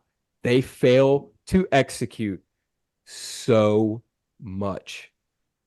That entire, and I don't know what it's going to be like with the new crew chief, but it's just it's so frustrating to see because Daniel Suarez has we all laughed at him when he said Trackhouse was going to be his best opportunity. But you look back at it and it made sense because Gibbs, he had 3 different crew chiefs in 2 seasons at Gibbs and got booted when he was thrown into the ride. Then he goes to Stewart-Haas. He gets 1 year there with Billy Scott, who made every wrong pit call you could possibly make in a fleeting Stewart-Haas team, and then got booted out of that ride. Went to Gaunt Brothers to rot for a year, and then goes to Trackhouse and brings them to where they are now, or at least puts them in position to elevate to where they are now. And he, broken parts don't happen. He makes the round of 8 last year. And so not last Chase year. Briscoe. That's a fair point. But I'm just saying there's potential there. And I think there was potential that wasn't allowed to be shown in his first 3-4 years. And now he has it. And either him or his team are stepping on their own dicks. And it's got to change because we all like Daniel Suarez. He's an infectious personality, not just because he's happy-go-lucky and he's funny and he's, as nice as he could be, but he has a level of intensity to him that not a lot of people give him credit for. And I think it sometimes gets the best of him because I think he obviously beats himself more than other people times than not. But he tries so hard, and he tries too hard sometimes. And he tried so hard and got so far, but in the end, It didn't really matter. Okay. Here's the problem with Daniel Suarez right now Copyright. is that I I think Zane Smith's a little overrated, but they've invested in Zane Smith. Ross Chastain's not going anywhere. There's this guy named Shane. He's pretty good. The problem is he's just gonna end up too far down the pecking order at Trackhouse. No matter unless he has a Jeff Gordon 1998 season, I don't he think is I going don't to think end it's up. going to take that, but I'm being hyperbolic a little bit, yeah. but like I just don't know what he could do to elevate himself above those guys because there's gonna need to be room made at some point. Here's the thing. They I Justin Marks has stated that he is willing to keep all four guys in house if need be. So I don't think it's going to take a world beater year, but he's got it. He's Ross Chastain has kicked his nuts in. Yeah. Last year particularly. But it's not a whole lot on like raw speed. It's mostly on execution. So if they can figure that out and he can run somewhat comparable to Ross Chastain, there's no reason to get rid of him. Well, I mean, it is partly on Ross speed too. Like Ross threw away like 5 wins last season. Ross himself, not the team. Yeah, Ross threw away like 5 wins last season. But I think there's, to a smaller extent, there's an RFK comparisons there where you saw where one car does good, the other car does pretty damn good too. Nashville, I look at, for instance, and then Daniel tried too hard, wrecked the car. They had to, go to a backup, and he wasn't as good. Yeah. So Darlington until everything went wrong for Daniel. They were both really good. Yeah, in the spring. It's true. Exactly. So I mean, the pieces are there. It's just that he's got to put them together. And if he doesn't put them together, then what are you doing? You're at a key partner team in Chevrolet, and you're missing the playoffs. So I mean, yeah.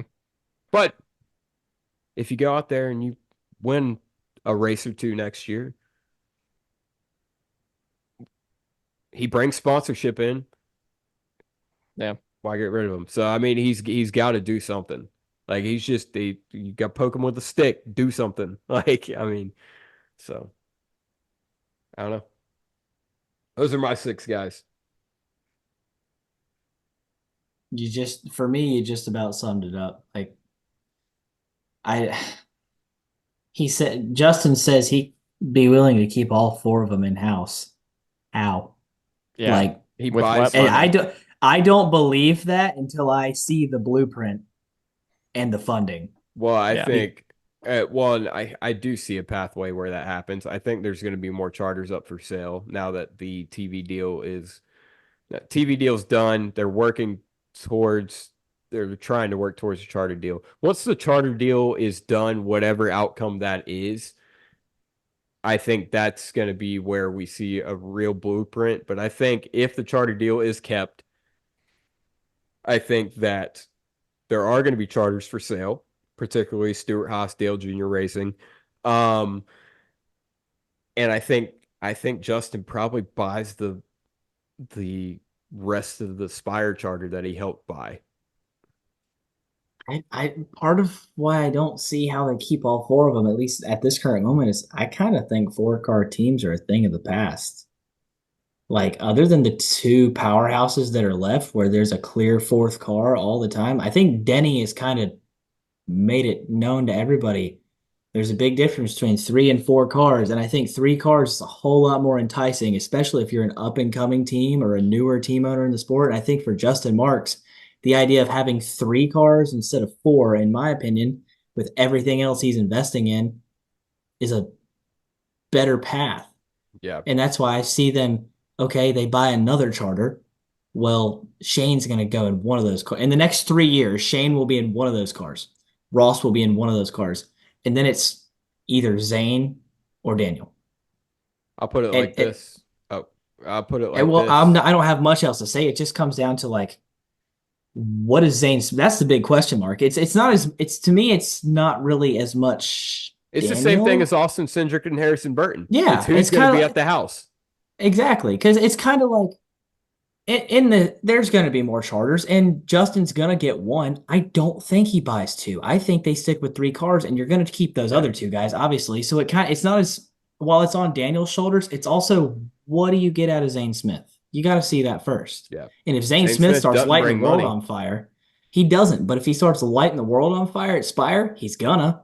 Well, that for sure. But I'm just saying, if it came down to they are comparable, I think it's going to come down. If they're comparable, then Daniel's going to get it. That's why I think the ball is definitely in Daniel's court, and he has the upper hand.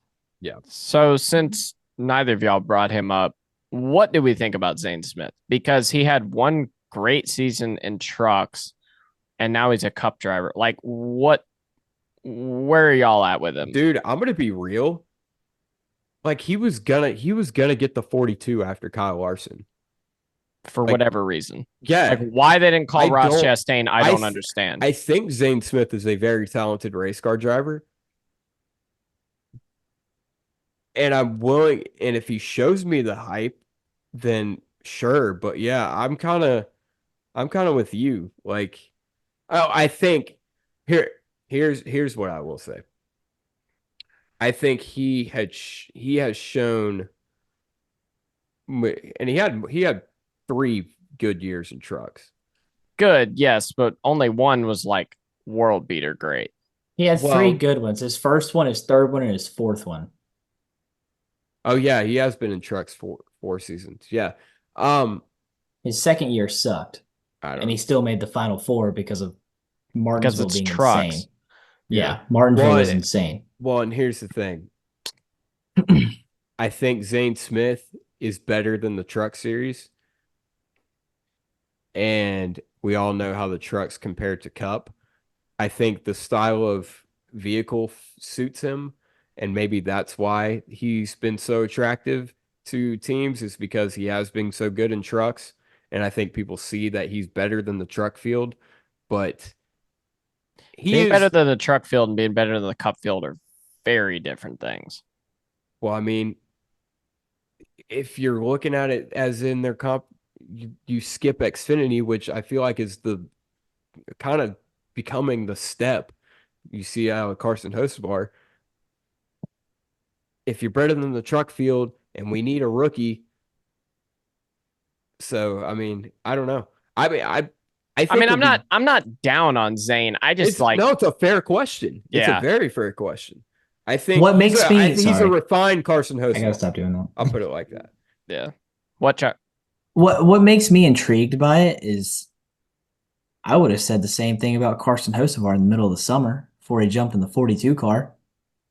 Yeah, it's fair. Because like they are kind of like really, really similar. It's just we've seen Carson actually run the Cup car now. Part of what we saw Zane in the Cup car too, and Todd did better.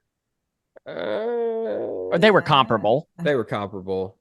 Yeah, but Zane also, if I remember correctly, it was Zane that jumped in Buscher's car at Gateway in 22, and he ran great, right? Wasn't that Zane?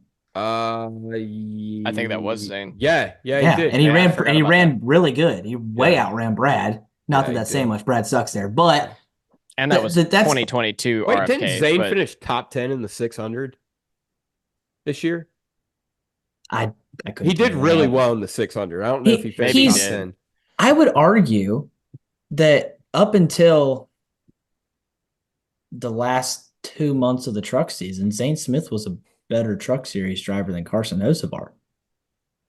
And I think Carson's time in the Cup series helped him because he was racing against better competition, and it translated to Friday night. All right, well, we're having this discussion. Who wins Rookie of the Year? Carson Hocevar, Zane Smith, or Josh Berry? Carson. No. I think Josh Berry, because I think Josh Berry. I got a better one. What? I was leaning in this direction anyway, but since you guys said the other two, I'll take Zane. All right, I got a better one. Who's the best Spire car? Not Corey. It's not the guy we haven't mentioned. It's the 2 we have. Okay, yeah. I don't like Junior picking Corey to be like significantly better this year, I was sitting there screaming, like I'm at work and I'm sitting there screaming, like, dude, he is going to get dusted by his teammates. To be fair, Corey has improved average positions every year he's been in the Cup Series. This is true, but now he has two teammates that are better than he is.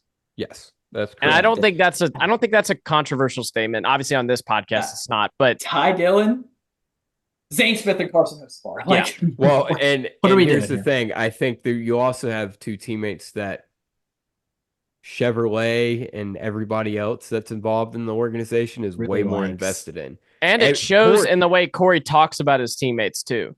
Yeah, exactly. Corey, if you haven't listened to Stacking Pennies, it's worth a listen. You'll get a real good insight of Corey LaJoie and, kind of his ignorance as to why he hasn't been as successful as he is.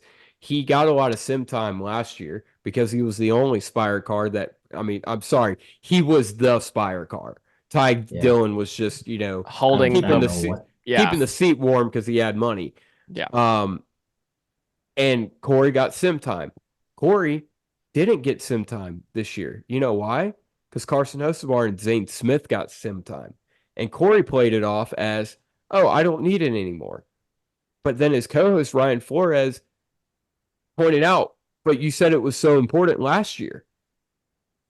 And it's very clear as to there's excuses behind why he's not doing it. He got a prime opportunity in a Hendrick car and just overdrove the hell out of that thing. And I will give him the slight benefit of the doubt and say that is, if somebody said you can have situation. Any track you want, one shot in Hendrick car, I would pick. That's the last track I would pick outside of a road course. But that's a tough one. But still, when the position of the car you normally drive, you double where that car was running's position, and it's where you were running. Yeah, and that guy's now your teammate. Exactly. Yeah. But anyway, back to the Rookie of the Year debate. I think Josh Berry, and the only reason I say Josh Berry is Martinsville. It's fair. I think Stuart Haas that's the only damn track they were anything worth a shit at last year. Yeah. And Josh Berry's pretty damn good at Martinsville. I just think Carson is going to be really fast this season. I think he's where I'm at with it. I think he could tear up a lot of shit. Oh, yeah. Oh, God, yeah. Yeah. And I think that might stay. And that might be, I think consistently, Zane will probably be faster than the other two. I think that's my reasoning for picking him. I'm banking on Josh Berry not winning Martinsville and Carson I think Carson will be slightly faster than Zane. I think Carson will tear up a lot more stuff than Zane. Yeah. I think Zane will consistently finish better. I don't think he's going to be faster. I think he's pretty good. I think he's really I think he's good too. I just think, honest to God, if Carson just gets his little fucking head out of his ass, I think he's fucking better. And not by a lot, but he hadn't proven that he can get his head out of his ass. Not by a lot. NASCAR went on vacation. He went and got in a fight with people at Gateway in a late model. Couldn't even stay out of trouble there. He is such a nutsack. But if he could stop being a nutsack for a little nutsack. But what an insult. Holy shit. If he could just stop being such a nutsack for I don't know, 3 weeks. The funny thing about Carson is he's a magnet to it. Sometimes it's not even his fault, but it's he's the guy that's right there. I don't know, dude. If you guys probably haven't seen it, but if the Gateway Dirt Nationals thing. Shut up. Hang on. If you keep smelling shit everywhere, it's probably on your shoe. It's true. I zoned out for a minute and I just heard that. And I've heard what a nutsack, and if you keep smelling shit, it's on your shoe. That's the only two things I've heard out of this podcast the last 4 minutes. The only thing that I thought was funny is I know and Buddy, you hate dirt late models, but he went and did the Gateway Dirt Nationals in December, and everybody was so upset at him on Twitter because there was a restart where he got pinched into the inside wall and they wrecked up front, and then the guy that got wrecked got mad and drove through his car, destroyed it. Point is, it was kind of Carson's fault because it was a Delaware double file, so technically leader has lane choice, but Fager didn't go and Carson did. And it wasn't Carson's fault. Fager spun the tires. and Fager wrecked himself, and everybody was mad at Carson because it's Carson. And I was like, but it wasn't really Carson's fault, but I guess he's the tree we always throw the rocks at. So whatever. I guess we'll keep throwing the rocks at it. Who the hell throws rocks at trees? You didn't throw rocks at trees in your Buddy kid? is Hell from no. the city. Yeah, I forgot. Hell no. He's the one we keep picking on. I guess we'll keep picking on him. Real quick, and I mean real quick, Ryan Blaney, the champion. He'll be fine. Same thing as last year, which is like there. He pulled a Joey Logano last year. He did. That's literally what he did. He won the championship last year. Yes, he pulled a Joey Logano. No, what I'm saying is you won the championship last year. I shouldn't have to tell you to do what I'm about to tell you, but show me something.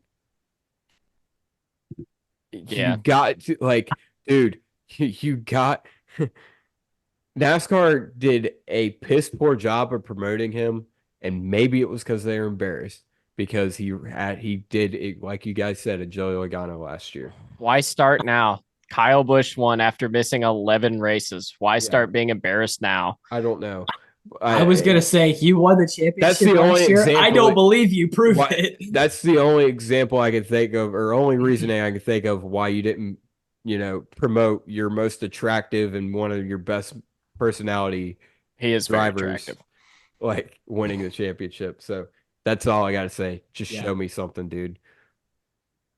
My opinion on Ryan Blaney. My opinion of Ryan Blaney as a race car driver didn't really change that much.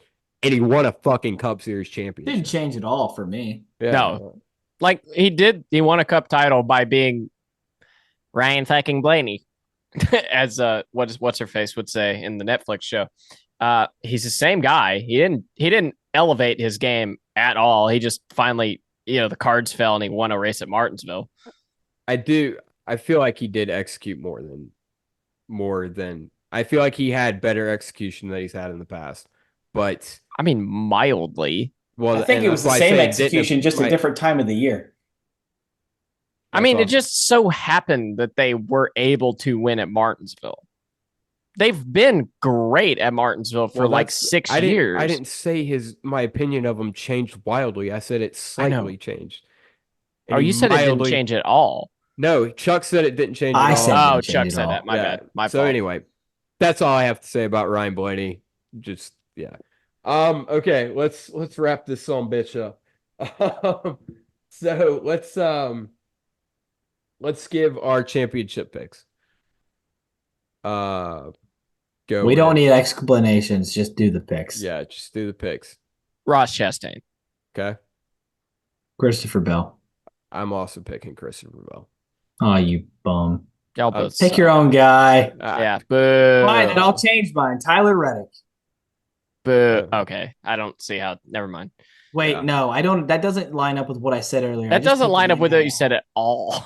Hold on a second. Give me a minute because I got to think about what I said earlier. What part of quick is confusing to you, Chuck? Well, he kind of copied me. I had this guy picked out for months. Well, then don't change it. Yeah, you don't have to change it. What? There's no rule. That's no fun. Why would we pick the same guy? Okay, so who are we picking? Then pick Denny Hamlin. Gross. Never. He's never winning a title. It's not happening. All right. So. Pick the other guy I would pick. 5, 4, 3, 2. Ryan Blaney actually proved something. What the fuck? All right, Dale Jr. All right. Anyway. Okay. All right, Daytona. Daytona 500, a high speed chase, as you will. Shout out to Big Baby Scumbag. Shout outs. Fuck it. I'm gonna do it like I've done 4 fucking times in the past 6 years. Brad Keselowski will win this race, as the great Larry McReynolds once put. I'm gonna go ahead and say mine. There's some numerology to this. He's gonna say Kyle Busch. It may be his 19th start, but it's his 20th attempt. Damn it. It's February. Stop taking my guys. The Daytona 500 will be on February 18th. Yep. The last 2 times it was on February 18th. Kevin Harvick won in the 29 RCR car. and Austin Dillon allegedly won in the number 3 car. In 2004, the number 8 car won. In 2014, the 88 car won. 8s are wild. 2024, the 8 car will win again. Kyle Busch will win the Daytona 500. Finally. There are just too many things that is just too coincidental. Like, there's no way. He led lap 200 last year. I know, and he never let anyone forget about it. Look, I'm here for it. I'm here for definitely a Brad Keselowski since I picked him, but Kyle Busch Daytona 500 win. I'm here for it. That is just too coincidental for me. Chuck. Charles. Give me a minute, man. I don't know. We gave you a minute. It's Daytona. Do the old Gomer Pyle method. Put 4 guys. Dude, Chuck, I picked Ricky Stenhouse last year. That is true, actually. Some way. I don't believe that one bit. It's there's proof. It's canon. It wasn't on this podcast. Yeah. But yeah. You could, I mean. We'll have Buddy show you sometime.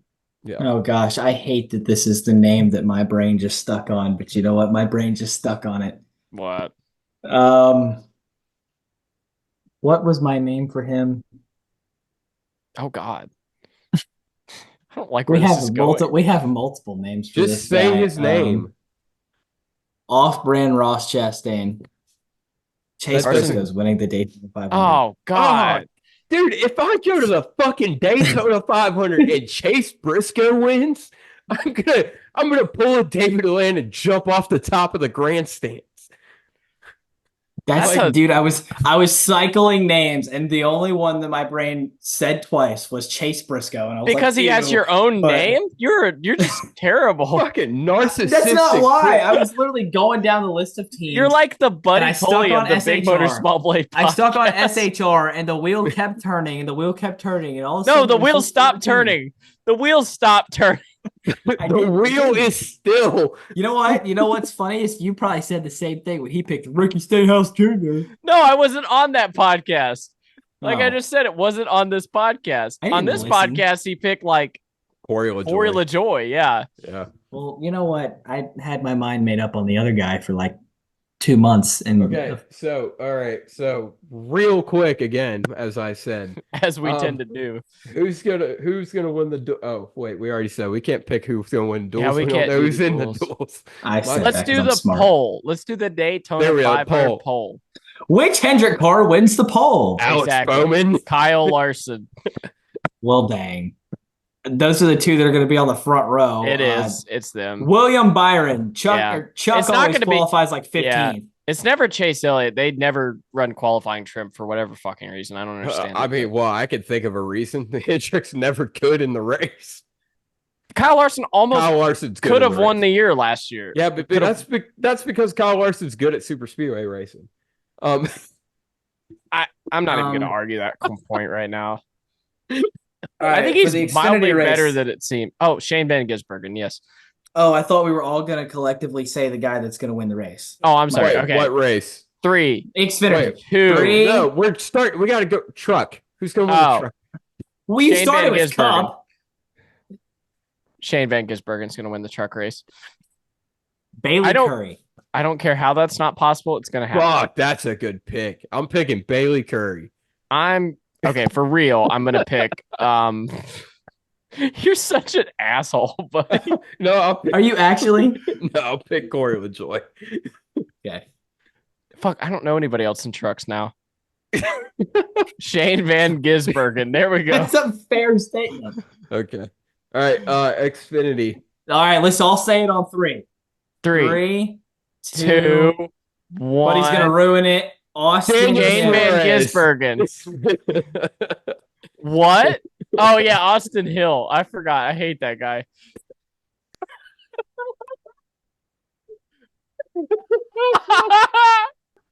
I mean, look, in your defense, hate that motherfucker too. In your defense, Chuck, he's just such a nutsack. Like there's no getting around it.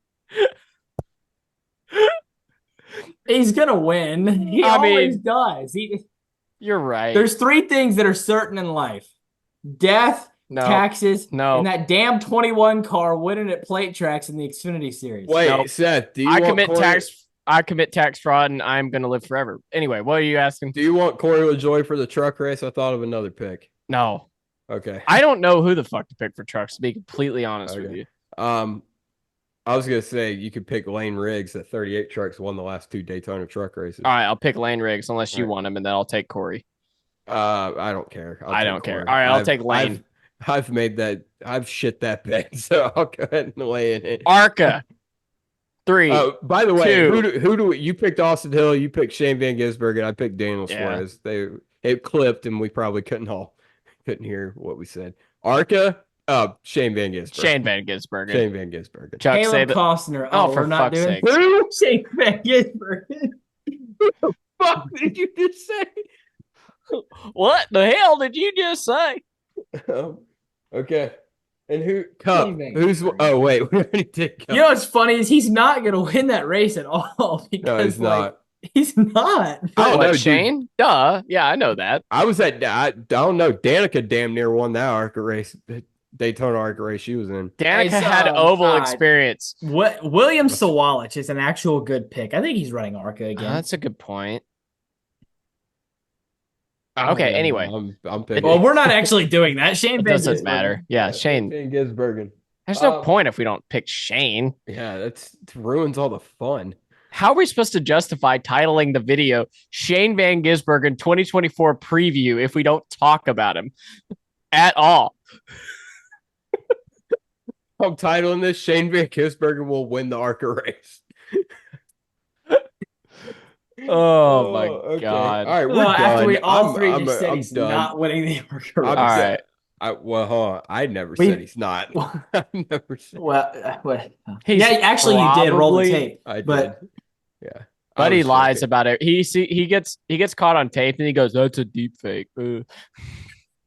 Buddy still owes me $100, but he lied and said that was a deep fake, and now he's never paid it back. So AI can do some amazing things these days. apparently, That's it. We're done.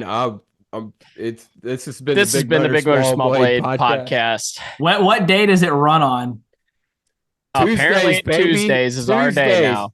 I will not be there. We'll roll the promo. Wait, what? You're already here.